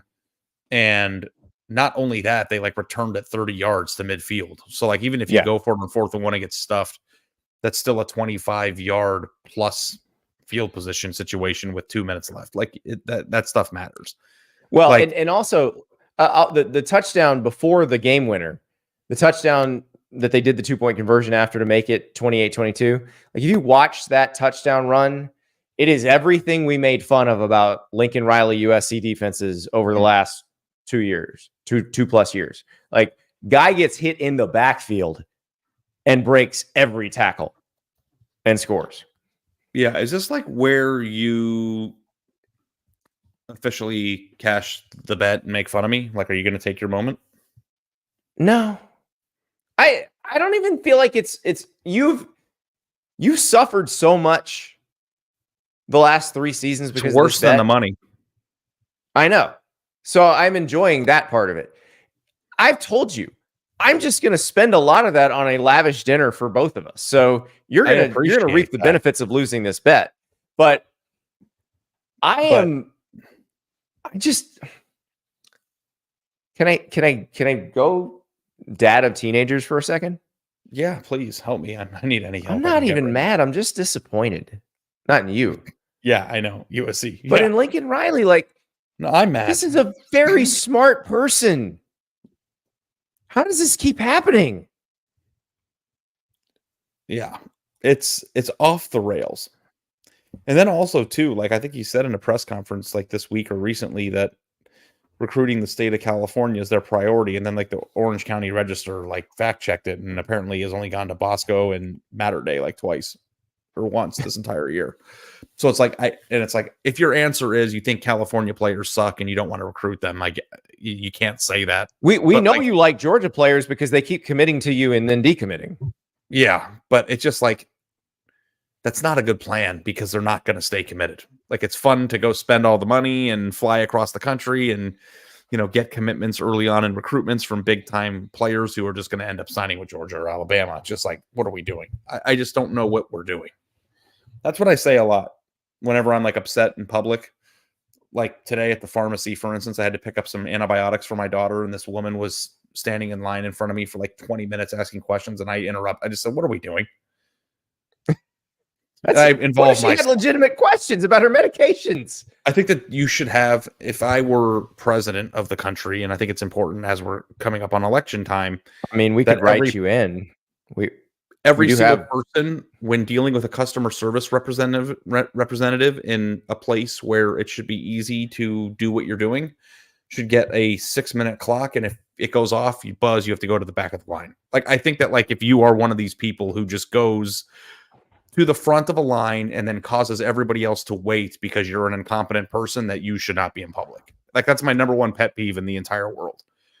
Like if you're at a rental car agency, like, and you hear the questions that these people are asking, or if you're a person who struggles to figure out what seat you are on in an airplane or how to open up the overhead bin, incompetence in public is my number one pet peeve in life. And I involve myself. Like I'm a person who involves myself with these people. I'll say, what are we doing, or are we okay? That's right. I've got a 2-year-old with me who's got an ear infection and like is like in pain, and I just want to get out of here. And like I'm in Walgreens for 37 minutes because the person in front of me can't figure out if the debit card, what her PIN number is. It's like I can't deal with it. I just can't. I'm sorry. It's almost midnight and I'm cranky. That's how he feels about Lincoln Riley, because now he has to pay me $1,000 because Lincoln Riley can't put a defense on the field that can stop anybody. Like, yeah. Does it not bother you when people struggle with rudimentary tasks in public? All the time. Okay. I'm just trying not to be the asshole here for once. Do I sound like I've been an the asshole enough this episode? Should remind me. It's like I go to the grocery store at 3 a.m. and do dry runs on the thing, so I'm not the person holding people up. I'm the self-checkout machine. I'm about that life. I love you. I love you. I love you too, bud. I think you should stand up at Lincoln Riley's press conference and do you know how much your coaching has inconvenienced me the past 3 seasons? Andy will not let me live it down. The problem is that when I made the bet, the pathway was so clear and obvious and easy. And I lost. And you were legitimately one half of football. You were one Caleb Williams twisted ankle away from winning the bet. When I made the bet, I thought he was going to have 3 years of Pac-12 play with Caleb Williams playing 2 of them, was going to dominate Southern California recruiting and create a roster that the Pac-12 had only seen in Oregon, and definitely win the conference one of the 3 years. And then they went to the Big Ten and are losing to Maryland in year 3 of the tenure. So, and Minnesota. I forgot about that one. They did lose to Minnesota, and that's the part. Like, you blew up the Pac-12 to lose to Minnesota and Maryland. That's special. They're richer, though. They're richer. They got more money. They are. But they're not getting what they want. Lincoln Riley can't escape to the NFL. It's not like 3 years ago when the Dallas Cowboys might have hired him if they fired Mike McCarthy. Like there's no escape now. You're in for a penny, in for a pound, unless you want to pay a Jimbo Fisher type buyout. Well, at least he can sit in his backyard and look at the ocean. His backyard's spectacular. You know, his backyard is probably not as nice, but also is probably very nice because he probably lives in a very big house. Hugh Freeze. Let's go to Auburn. So, Ari, we picked Auburn to beat Minnesota. Or beat Minnesota. I got Minnesota on the brain now after USC. We picked Auburn to beat Missouri. And for most of that game, Auburn was beating Missouri. And it felt for most of that game like Auburn was going to get its first SEC win. And then Brady Cook came back in off the sidelines after being hurt. He was hurt on the first series. He came back in the second half. He leads Missouri back. Auburn just could not move the ball when it needed to, couldn't get stops. I have been Mr. Run the ball, and they did try to run the ball, and they did try to keep the ball on the ground, and they didn't throw the ball to the other team for once. But I was not right. They could not just control the game running the ball. They couldn't just run the ball and win. They needed to be able to throw. They tried. They did not put the ball in harm's way, but they also did not put the ball in their receivers' hands enough to win the game. Yeah. So when you look at the three scenarios that you gave me, because I don't even know what there is to say about Auburn. Like, you get it. It's a dumpster fire. I'm trying to ask this like politely, but I guess it doesn't matter. We're just friends here. Yeah. Any chance that any of the three coaches that you mentioned, like how high of a chance do you think that any of the three are not the coach there next year? Hugh Freeze has the highest chance of getting fired, and I'll tell you why, because buyouts matter. And Hugh Freeze's buyout, I did the math on it. I believe it's 22 million.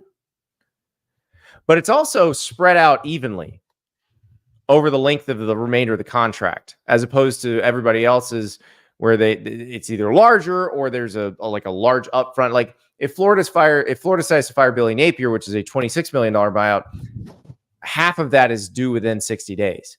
Hugh Freeze doesn't have that. So essentially Auburn can just make it a budget line over the next, I believe, 4 or 5 years. I can't remember exactly how long his contract is. So it's actually the easiest to get out of. But would you want to do that with the recruiting class that he has in the boat right now? And what I told the Auburn fans when I was on their message boards a few weeks ago, I think this is after the Oklahoma loss, I said, look, just watch the recruiting class. If it falls apart, then you've got a bigger problem. If you keep the class together, you should be fine. Now, I think Auburn's got to win at least one of the next two games. I saw Kentucky against Florida on Saturday night. Auburn can beat Kentucky. We talked about Vanderbilt. We've made all the Diego Pavia jokes. We know Diego Pavia took New Mexico State into Auburn and beat them already. That's not a gimme. But Auburn can win that game too. ULM's actually a tough game this year as well. Another New Mexican quarterback, Aiden Armenta. Not General Booty, by the way. He's not starting anymore. But Bryant Vincent doing a really good job there. The next three games are not gimmies, but Auburn can win them all. And if they do, I think everything's probably okay for Hugh Freeze. If they lose to Kentucky and Vanderbilt, Katie bar the door. If the recruits start getting picked off, there could be a big problem.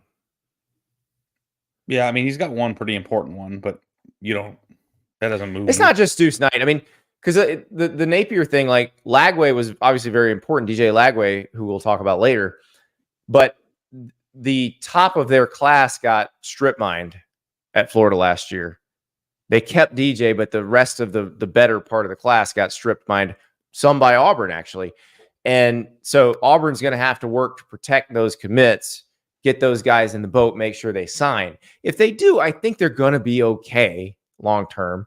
But this is not encouraging. Like, this doesn't feel like the Hugh Freeze that was beating teams at Ole Miss when he didn't have as much talent as they did.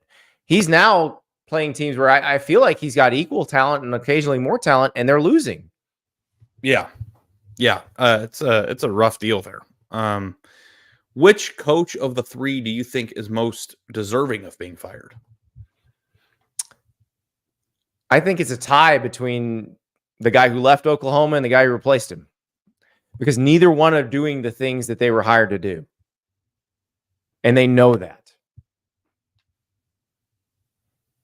They knew what was expected when they got there, and they're not doing it. Yeah. It's a rough deal Now, for those three places. Yeah. Now, Hugh Freeze is in year 2. So if this continues into next year, I'm not going to be nearly as charitable with him either. But the Oklahoma thing, and I've said this over and over, and I am curious to see how it plays out. I do not think Oklahoma will tolerate mediocrity. They are not a program that accepts that historically. Brent knows, but he knows. I mean, he's very familiar. Oh, he 100% knows. He understands. All of these coaches understand. Like, say what you will about Lincoln Riley, and I've said I think he was managing our expectations going into this season when he was saying, I'm not a miracle worker. Look at this roster I inherited, which is complete BS in the year 2024. Like, you can't say that in year 3. It's your fault if your roster's not good enough. But he was managing our expectations, trying to tell us this was going to happen. But I don't know, like, does USC pony up the dough to do anything about that? It's very expensive. Yeah, and the amount of money that they paid, it's not going to be easy to get out of. Right. While we're on the subject of all this, let's go to Florida, Kentucky, because I wrote earlier this year that it's got to end. You got to make the decision on Billy Napier. I will say this. They played their asses off against Tennessee. I think Billy Napier's decisions probably cost them the game against Tennessee, but he did get them ready, and they did play their asses off. And then they come in against Kentucky in DJ Lagway's first SEC start. And I got to say, Florida looked fun. Like, DJ Lagway is awesome. It's nice, but they're playing Georgia, Texas, LSU, and Ole Miss all in a row now. I know, and that's why everybody's like, "Well, have you changed your mind?" I'm like, "No, I said before the season started, I thought they were going to finish 5-7 or 6-6, and you have to win one of those to go 5-7." Now, Florida State feels pretty. Like, I'm feeling pretty good about Florida State right now, but you have to win 2 of those to go 6-6. It's fine to feel good about Florida State right now, but after that 4-game stretch, you might not feel great about it. Right, exactly. It's going to be very hard. Very hard. But let the Florida fans enjoy this tonight, Ari. Well, also, too, like, usually when a team was in Florida's position, like, the one thing you don't say about them when their coach is viewed to be as a dead man walking, quote unquote, is them fighting as hard as Florida fight it. I think that speaks very highly of Billy Napier. I think that, and look, a lot of us are going to have to eat a lot of crow if they wind up bouncing back. Like, what if they win a couple of these games? What if they win 3 of these games? I mean, you kind of have to keep them at that point, right? What 3? What 3 are we winning here? I'm not falling into that trap, Ari. Okay, yeah. Well, I mean, it would be very interesting. Like, dude, Florida Georgia game. You heading over there? You got to be there. If we could go to State College, you are predicting that they will beat Georgia, aren't you? What's that? You are predicting that they're going to beat Georgia, right? That's what I heard. I am not. Most decidedly not. So, no, but I think no, sir. Not LSU, not Georgia. We'll see on Ole Miss. Do you know what, this is going to sound weird? And I don't know if it's just because it's like after midnight delirium, but like Billy Napier has such kind eyes. Like, I want him to do okay. Like, I feel like he's like a good I think there's dude. I think there's a lot of people in that boat because the people who work for him do like him. The players like him. It's perfectly acceptable. He's got a lovable to feel face. You know, there's certain people who have a punchable face. I don't think that Billy Napier has a punchable face. It's the opposite. Yeah. It's a huggable You know face. what I mean by that? Yeah, Okay. it's a very huggable face. So I'm not trying to get weird, but like, yeah, Billy Napier has a huggable face. No, but listen, I think the Florida fans should enjoy their night. I think it could be very difficult going forward still, but enjoy this. Enjoy DJ Lagway. You want to talk about this freshman running back for a second? Jaden Baugh? Oh, he's awesome too. Yeah. Cole Kublik called that though. He did the spring game and was like, this dude's the guy. Set an all-time record for Florida touchdowns in a single game today with 5. Trey Burton. That's who he tied. Dude, you start to see the pieces that could be really good for them in the future, and you could start talking yourself into it. I don't want to prolong this podcast any longer than we have to. I 90 think minutes in, but I agree. And that's the thing. Like what I said before the season is it's got to look a certain way, even if you lose those games. Like you can't get blown out.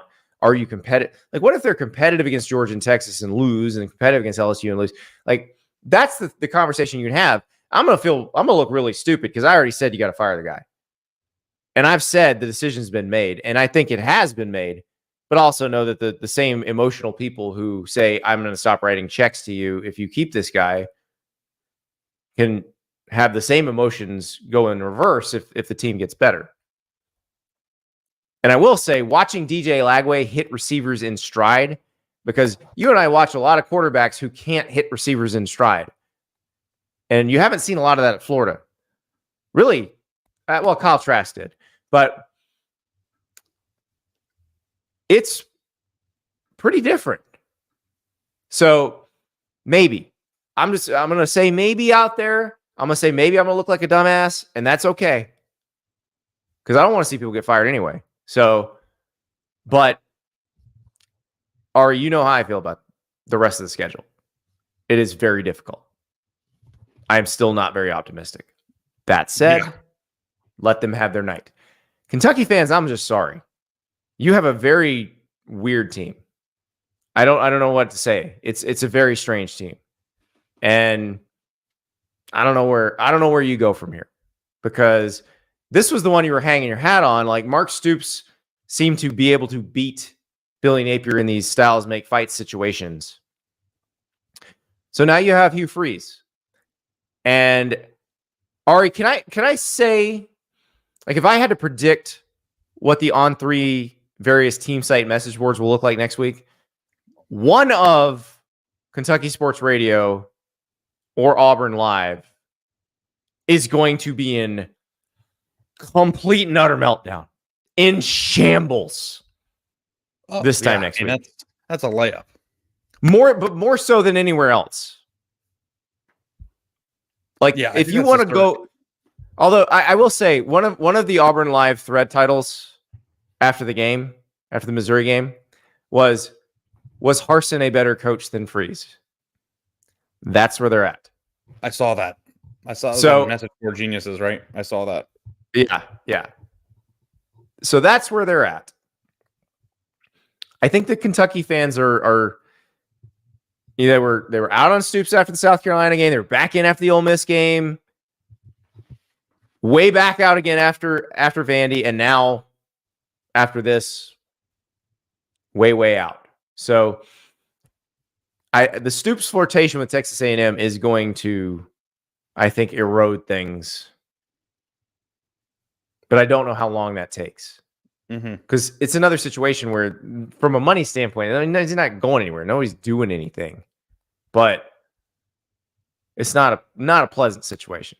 So, Ari, we've been talking for 90 minutes. We still have many games to talk about, many teams to discuss. Can we talk about the American race, which at this point is starting to look like Army and Navy marching toward one another? And I realize that that's a bad pun. It's a very bad pun. Yeah. Ramsey wants to see the Saucy Nuggets commercial again because he's just tired. He's just tired. I told you this was Ari told you this was going to be a 4-hour show. Yeah, I honestly don't know how far away we are from ending this thing. Like, what are we, like, halfway through this yet? We haven't talked about Miami. We haven't talked about LSU beating Arkansas. We're going to talk Army and Navy now, because I've seen a lot of confusion about this, so I want to explain this. And I think how they do against Notre Dame will determine whether they're in the playoff mix or not. If one of them beats Notre Dame, I think otherwise it's probably the Boise State UNLV winner and maybe only the second Boise State UNLV winner, because there's a good chance they play twice. They're playing Friday night in Vegas, and there's a chance they could play again in the Mountain West Championship game. And but UNLV is now up by 16 points with a few minutes left in the game. So they're going to be a one-loss team going against a one-loss Boise on Friday night. Yeah, so we're feeling good about that. So you've got that. You kind of got parallel tracks there. You got, and I think those are the two conferences we're talking about. Like the champion of one of those two conferences is going to the playoffs. So you got Army and Navy heading toward each other, but it would not be in the actual like official Army-Navy game. And I actually talked to somebody at one of the schools this week, and they were like, it's so weird because all of our bonuses and everything else and the Commander-in-Chief's trophy is tied to the official Army-Navy game. But there is very much a chance that Army and Navy could play in the American Championship game the week before that, and that might determine whether one of them gets into the playoff. And it certainly would determine whether one of them wins the money championship. at stake because these conference championship games are about selling tickets and on TV and all that stuff. But like, if they were to play in the American Championship game, like, could we just cut the shit and just like move it to the stadium in Baltimore wherever they play? And we can't, unfortunately.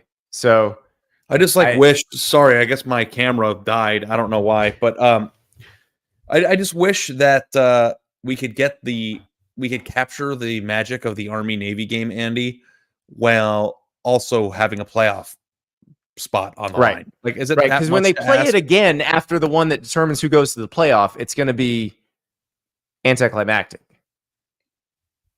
Yeah, I don't even know why they would show up. Pride? Well, they will show up. Could you imagine if you won the AAC and then made the playoff, and then like the loser beat you the following week? Like how crappy that would feel. There's a good chance if that happens, the loser of the conference championship game will beat the winner, because the winner is going to be getting ready for the playoff. Yeah.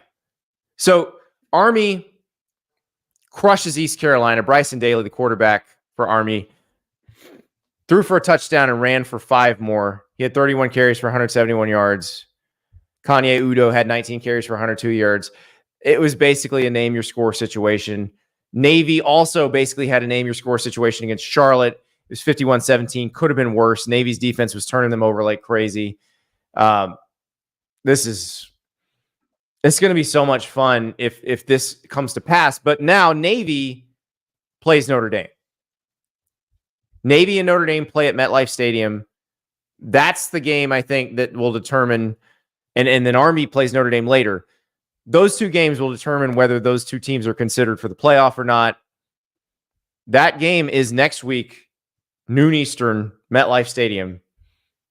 I mean, I do wonder if like we are like, let's just say Boise beats UNLV twice. Yeah. And their lone loss is a 1-loss. Oregon. To Oregon, who was the Big Ten champion. Boise's probably in that case, unless you've got an undefeated Navy or Army that has beaten Notre Dame. Yeah, like that's what I was going to say, though. Like if Navy is undefeated and beat Notre Dame, is that a more impressive resume than what Boise's got? Because the other thing with Boise is like the rank, like when you rank your teams, you also consider who's on the team. And like if Ashton Genty is breaking Barry Sanders' record, like I think that would influence where people ranked them, wouldn't it? It would, but if one of the service academies is undefeated, then it's going to be different. Now, Navy's best win is Memphis, and it's Memphis's only loss. But Memphis has not been like wire to wire great in those wins. But they play Bucknell, Temple, UAB, Air Force, Charlotte. Like that's not exactly murderer's row. After Notre Dame, they play Rice, USF, Tulane, East Carolina, and then of course Army. Army and Notre Dame are the featured slots there. They got to win those, and so we'll see what happens. I mean, I'm very excited for this Navy Notre Dame game because it will give us a better idea. And then, of course, the night before we'll have had UNLV Boise State, so we'll know kind of which one of those is in pole position. Although, again, they could just see each other again, and each of them has a loss to a power conference team already. But I'm going to make a prediction, though. I think that if Boise is a 1-loss team that beat UNLV twice, they're going to go ahead of an undefeated service academy if that happens. Disagree. Bet they don't. We'll have to make a Now, bet about that, but I don't know that it'll ever come true. But I think that like Boise would get in. I think there's a chance they could both make the playoff, though, in that circumstance.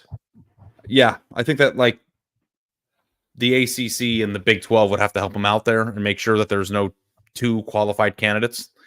We're going to talk about the Big 12 helping people out. Yeah, we're getting there. But yeah, I think that like the Genty factor matters, even if it's the Genty factor does definitely matter, and the fact that they were very much in a game with the Oregon team that we think is one of the best in the country.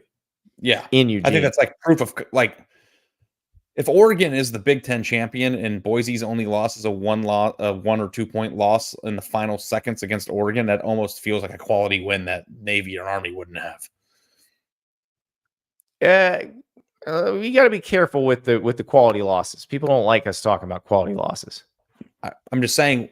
You're probably maybe I'll go viral for this one. I'm going to say it like. Okay. The group of 5 doesn't really play by the same rules as the Power 5 because the group of 5 is just constantly trying to prove that it's worthy of playing with Power 5 conference teams. So if the best team in the country beats you in the last second on their home field, that is already proof of the intangible of can they play with these types of teams because you've already seen it. I think that matters differently when you're talking about the proposition of a group of 5 team being in the tournament. More so than a quality loss would be from P4 to P4 opponent. Does that make sense? Now, we're not having this conversation if Notre Dame beats Navy and Army. So let's talk about the Irish. They went down to Atlanta, played Georgia Tech in Mercedes-Benz Stadium. This was a close game for a half. Georgia Tech scored first. Notre Dame tied it. It was basically 7-7 most of the first half. In the second half, Notre Dame looked awesome. Riley Leonard played, I think, as well as he's played since he's been at Notre Dame. This was not, and I thought Parm filling in for Haynes King did a good job at Georgia Tech. It wasn't like Georgia Tech played poorly. I just thought Notre Dame was really good today. They're going to make the playoff, dude. I've been telling you since the day after they lost to NIU. Feels good. I'm starting to agree with you. I mean, yeah. I'm starting to agree. And it makes that Boise State or UNLV discussion very easy because it will be Boise State or UNLV as long as Notre Dame keeps winning. So here's the thing that I heard this week. And our former co-worker David Ubben was talking about this, and I wanted to ask you because it's an interesting discussion. If Notre Dame loses or splits the Army and Navy games and has 2 losses at the end of the year, is that a playoff team to you? I think it depends on everybody else. Like he is certain that they will make it. No, because I think their schedule will be considered, and their schedule will be weaker than a lot of SEC or Big Ten teams that they're going to be up against. Yeah, I don't think they're going to make it with 2 losses. I think they have to win out. So unless you think the whole picture of their schedule, which is marginally tough wins, but nothing that stands out, but doing it all in succession, like if the committee can talk themselves into it, but I don't think that's how the data is operated or works. So yeah, I think they've got to win out. I think they will. I don't know, man. Navy and Army are like scoring 40 points in the first quarters of their games. Like it's a style make fight game. So it'll be interesting. Yeah. Now I think Notre Dame can play that way. I think Notre Dame is built to play a physical game on the. I mean, that's how they won the A&M game. Mm-hmm. That is how they won the Texas A&M game. So, but A&M doesn't like fool you with trickery and then strike your throat when you're not looking. That's well, and the thing is, Army and Navy's offenses are quite a bit more creative this year than they have been in recent years, and throwing it more too this year too. Yeah, Drew Cronick, the new OC at Navy, especially his offense is a lot of fun to watch. So we'll find out. Let us move to the ACC because. I mean, on any other day, that Miami-Louisville game, we probably would have talked about in the first 10 minutes. It was so much fun. Like, when Jeff Brom called that fake punt, I was like, this is going to the wire. This is going to be fun. I thought the Damian Martinez run that put Miami up 2 touchdowns was amazing. Like, Kyle Brandt does the angry runs on the NFL Network. I don't know if they ever do college version or if he'll ever honor a college run, but if there ever was an angry run, that was an angry run. But dude, he carried their whole defense into the end zone. It was incredible. It was incredible. And I never had any doubt that Cam Ward would get Miami back down the field if he needed to. I was a little disappointed in the last onside kick by Louisville because I thought didn't give him a chance. Yeah, but I thought they fought. I thought it was a fun game, and Miami wins it.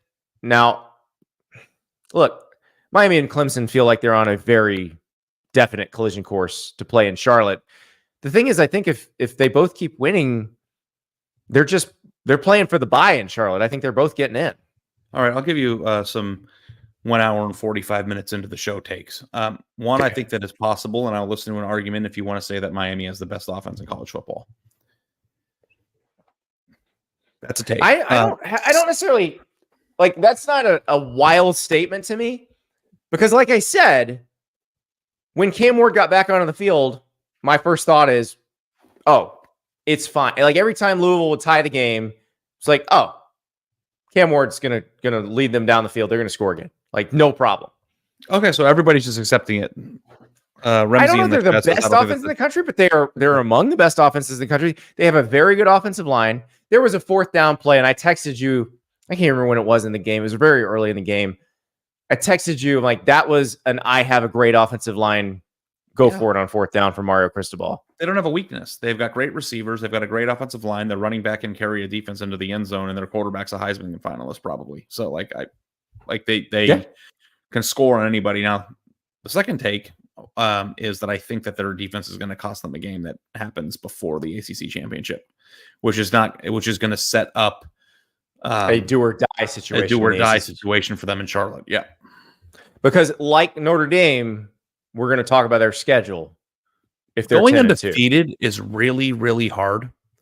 Going undefeated with a bad defense is like impossible. I think if they're 11-2, they're okay. But all right, so if we're playing guess the game, I can guess the game right now. It's at Syracuse. That's one. Georgia Tech scares me. Depends on if Haynes King plays, but yeah. At Syracuse, grab already maybe. I keep trying to talk myself into Florida State, and Florida State lost to Duke. So I mean, I don't know, but like, I don't see Florida State. I see them trying to make a point the way Florida State made a point the last time they played Miami. I just think it's going to happen. They don't have a good defense, and it's a shame, but they don't. Yeah. So, and Clemson does. Clemson does. Now they may also have a good offense. We'll see. That it wasn't good against Georgia, but as we saw in the Georgia Texas game, Georgia defense pretty good. So I think Clemson got a little bit of that Texas Georgia, if we're being honest, in that game. Yeah, I think they did. So the question is Clemson's offense really better? Will you read that? I think it probably is, but that they haven't played anybody that really definitively proves that. Zach just said that he would bet his life savings that Miami beats Florida State, that there's no chance. Zach, have you not learned from the dog poop guy, the burrito guy, and the corn cob guy? I think that's his real face, too, if you want to clip it. Yeah. I'll have the IRS having a lien on this man's house before the end of the We're not doing that. We're not doxing people, Ari. We're not hunting people down. We're not doing that. We're not those people. But Zach, learn your lesson. Remember the corn cob guy. Don't do it. I actually think I would rather lose my life savings than do the corn cob thing. But okay, go ahead and talk about Clemson. I interrupted you. So Appalachian State, NC State, Stanford, Florida State, Wake Forest, Virginia. I don't know that we feel like we've learned much about Clemson's offense. They have a week off, then they play Louisville.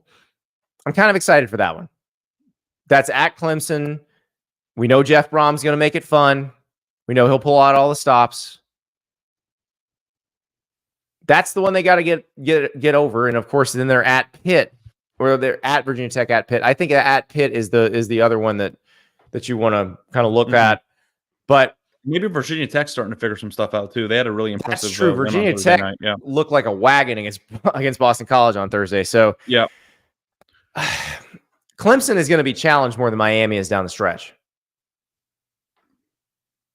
South Carolina is going to challenge Clemson because of that the two edges. But I think the ACC is still in decent shape to get two in. The Big 12, I don't know. We'll find out. The two undefeated teams in the Big 12 that are undefeated, out of conference and in conference, were challenged mightily this weekend. Ari, I was at Halloween Horror Nights Friday night with the kids at Universal going through haunted houses. And then I saw the truly scary thing of Oklahoma State scaring BYU. And producer River just put up a score that said Oklahoma State won 35-0. That's not what happened. But it was 35-32. Or 35-31 with about 15 seconds left to go. And our guy Jake Ratzlaff, just a stone cold killer. Yeah, that was I felt smart because I thought that Oklahoma State money line was the play before the game because it just felt like that Friday night Big 12 grab ass spot. The great Ollie Gordon game, like the first good Ollie Gordon game of the year. Yeah, but BYU's not getting bitten by the Big 12 bug. I mean, they could have lost that game, maybe should have lost that game, even though if you watched it, you knew who the better team was. It just kind of got away from them there in the second half. But to drive down the field and score with 10 seconds left, and I mean, that was just ice and veins. Like, that was awesome. So, and then Iowa State too, the same thing happened on Saturday night where they had a 2-minute drill and ran down the field. Stones at the end of that UCF. So for those who don't know, UCF got up 2 touchdowns on Iowa State.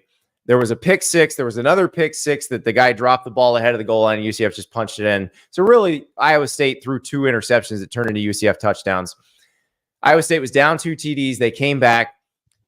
They're down 35, I believe 35-31. No, they're down 35-30. And the clock is running. They have no timeouts. There's about a minute left. And they throw on first down. And I'm like, okay, well, of course you're going to throw on first down. They had a pass interference call that put them in position to score, gave them a few cracks at the end zone, but they had no timeouts. And I was like, oh, they're gonna do this all through the air. Well, second down, they run a draw with Rocco Becht. I'm like, what are you doing? The clock is running. But they get right back up at the line of scrimmage, and Becht scores.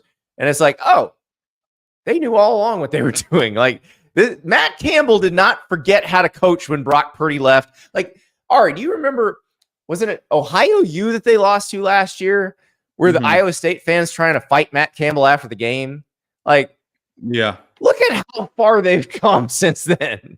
Well, here's the thing. I want to, as we tie these two things together, who goes in your 4 spot in the Big 12 this week? Because I'm struggling with this. I'm leaving BYU there. Well, I've had a thought about switching them. They've got the win against Kansas State, and Kansas State is just murdering people now. Like, Kansas State went to Morgantown and crushed West Virginia. Yeah. So, but I've had 2 Big 12 teams. I've got to figure this. I haven't even started this yet, but I gave some thought because I'm really impressed by Iowa State. Well, I am impressed by them too. I got to figure out what to do with them because I don't know that I can put 2 Big 12 teams in the bracketology bracket. And I don't know that I'm confident that, because like I saw UCF in person a couple of weeks ago. Like, you shouldn't be in a game with them in the final minute if you aspire to make the college football playoff. Like, you should be dominating that team. So that's the part that but going undefeated is hard. So I respect that. But this is going to be a crazy season. So Iowa State's going to get a week off. Then they're going to play Texas Tech. So Texas Tech was undefeated in Big 12 play. They remember they had the loss to Washington State. They were undefeated in Big 12 play until Saturday when they got annihilated by Baylor. Like, the Baylor team that we're sure is getting its coach fired. Like, they got crushed. Yeah. I don't even know what to think. I think the only thing you can do right now is focus on the top 2 undefeated teams. And well, I mean, here's another one. You got to give credit. Ari, we're on the internet. We can't do that. There's a one-loss Big 12, one-loss in-conference Big 12 team that we haven't mentioned. Colorado. That's right. The Colorado Buffaloes. They went to your alma mater and beat them down. 34-7, they beat Arizona.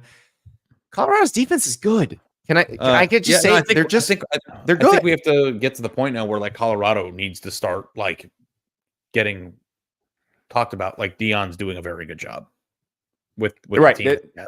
They're a win away from bowl eligibility. That was my big prediction, that they'll make a bowl game. I wasn't going anywhere beyond that. But golly. And look, Travis Hunter missed the whole second half of this game. And they still won 34-7.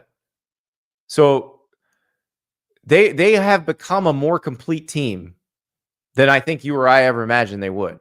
Mm-hmm. Yeah, no, there's no question. I still stand by my overall criticisms of Deion's building of the program long term, but in terms of like what he's been able to do with this roster and the games that they've been able to play and win, there's no question that they are much better than I thought they were going to be this year. So I thought after the opener it was just another repeat of last year, and that's definitely not the case. Yeah. Well, they're still in it. They have one conference loss, is to Kansas State. So they like all these other teams we've talked about are still in it. All of them have to play. Well, they don't all have to play one another. Most of them have to play one another. I think BYU probably has the easiest path remaining. Colorado has to play Cincinnati. And I will say, Cincinnati has been one of the more surprising teams this year, Ari. I know we don't have the graphic ready because we weren't sure how many teams we're going to get to talk about today. But like Cincinnati beat Arizona State.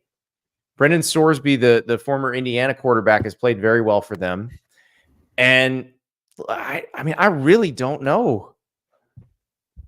I just don't know how this all ends. Yeah.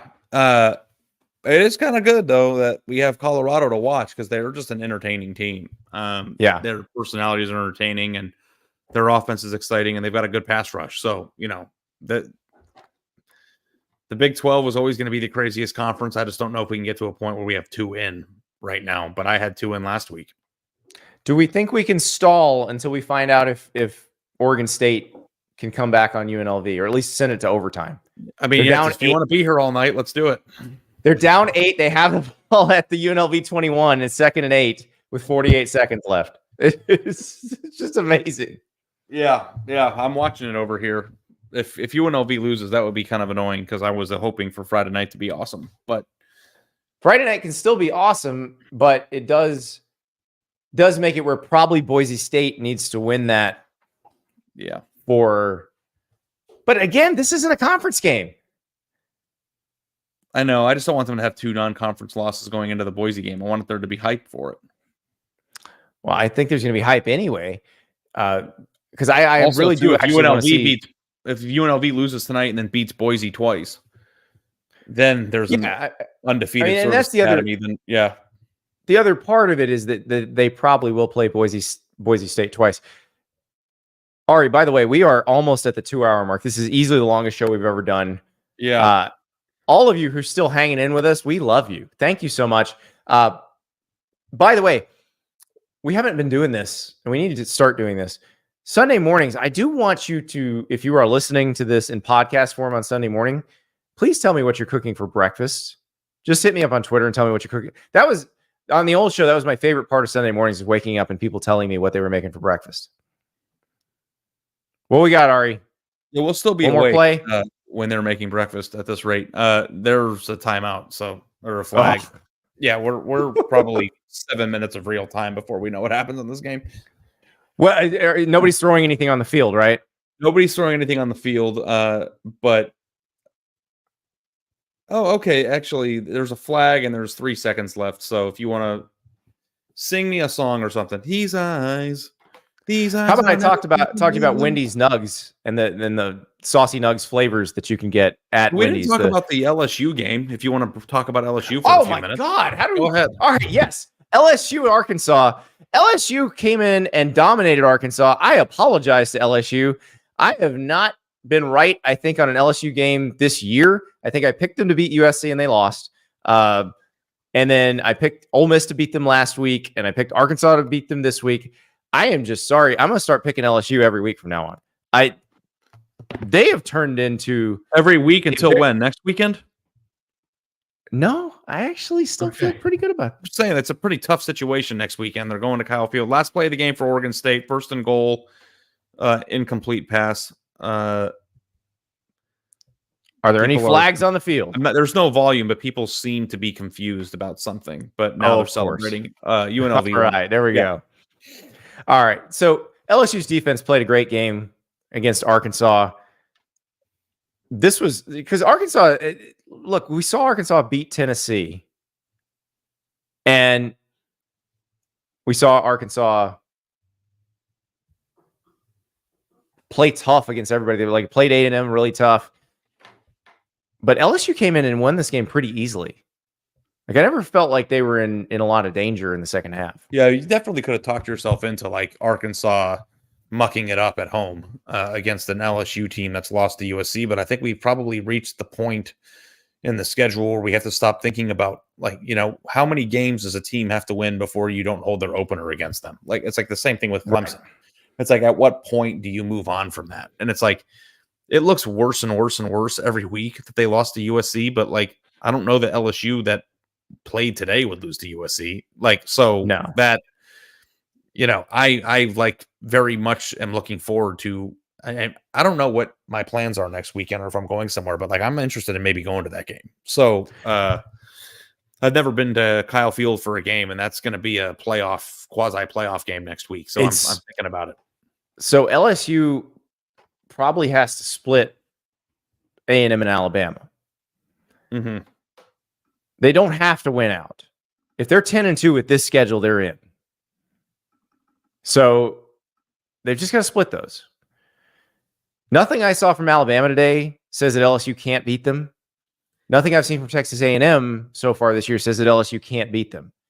Now, that said, that either one of them probably could beat LSU. But I'm so excited for these two games because it's going to be that level of atmosphere.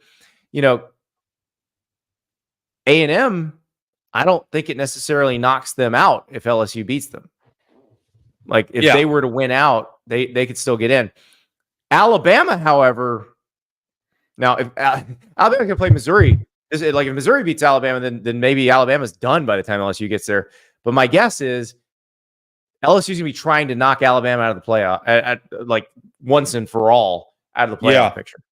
Yeah, the next 2 weeks for LSU is going to be super interesting. And A&M, they didn't have the best game against Mississippi State today. They got it done, and they preserved what's going to be a potential top 12 matchup next week in the SEC. Yeah. Well, I cannot wait. This was an incredible Saturday. So many different storylines. Ari, I'm trying to think. The games themselves, well, obviously USC Maryland came down to the wire. Alabama Tennessee was very tight the whole way, but not particularly pretty. Georgia Texas, I don't feel like was in doubt for very long. But the storylines coming off these things were incredible. Oh, yeah, for sure. Well, there's a lot of dumpster fire storylines. There's that too. But it's interesting because I don't feel like we hit those as hard as we could have. Well, it was kind of a busy day. But you know what the great thing about this is that we have a show on Monday and Tuesday and Wednesday and Thursday. Exactly. And I'm sure we will revisit because we did a drive-by on the 3 dumpster fire programs. I think we've probably talked enough about Oklahoma, but we could, dive a little bit deeper in on maybe Auburn and USC. But I think we did a pretty good job of getting around. 2 hours and 3 minutes. I think we covered it all. I think so. I think we did. Send us the pics of your breakfast. We love that. We'll be back with the bracketology video on the On3 Sports channel, on the YouTube channel. Probably talk some fan bases. We may have to talk some people off some ledges. We have to get some people pumped. We have to talk to Tennessee fans about what the world may look like if second half Nico's the guy from here on out. Oh yeah, that could be fun. Never ceases to amaze me. Never disappoints. Ari, I'll get him off.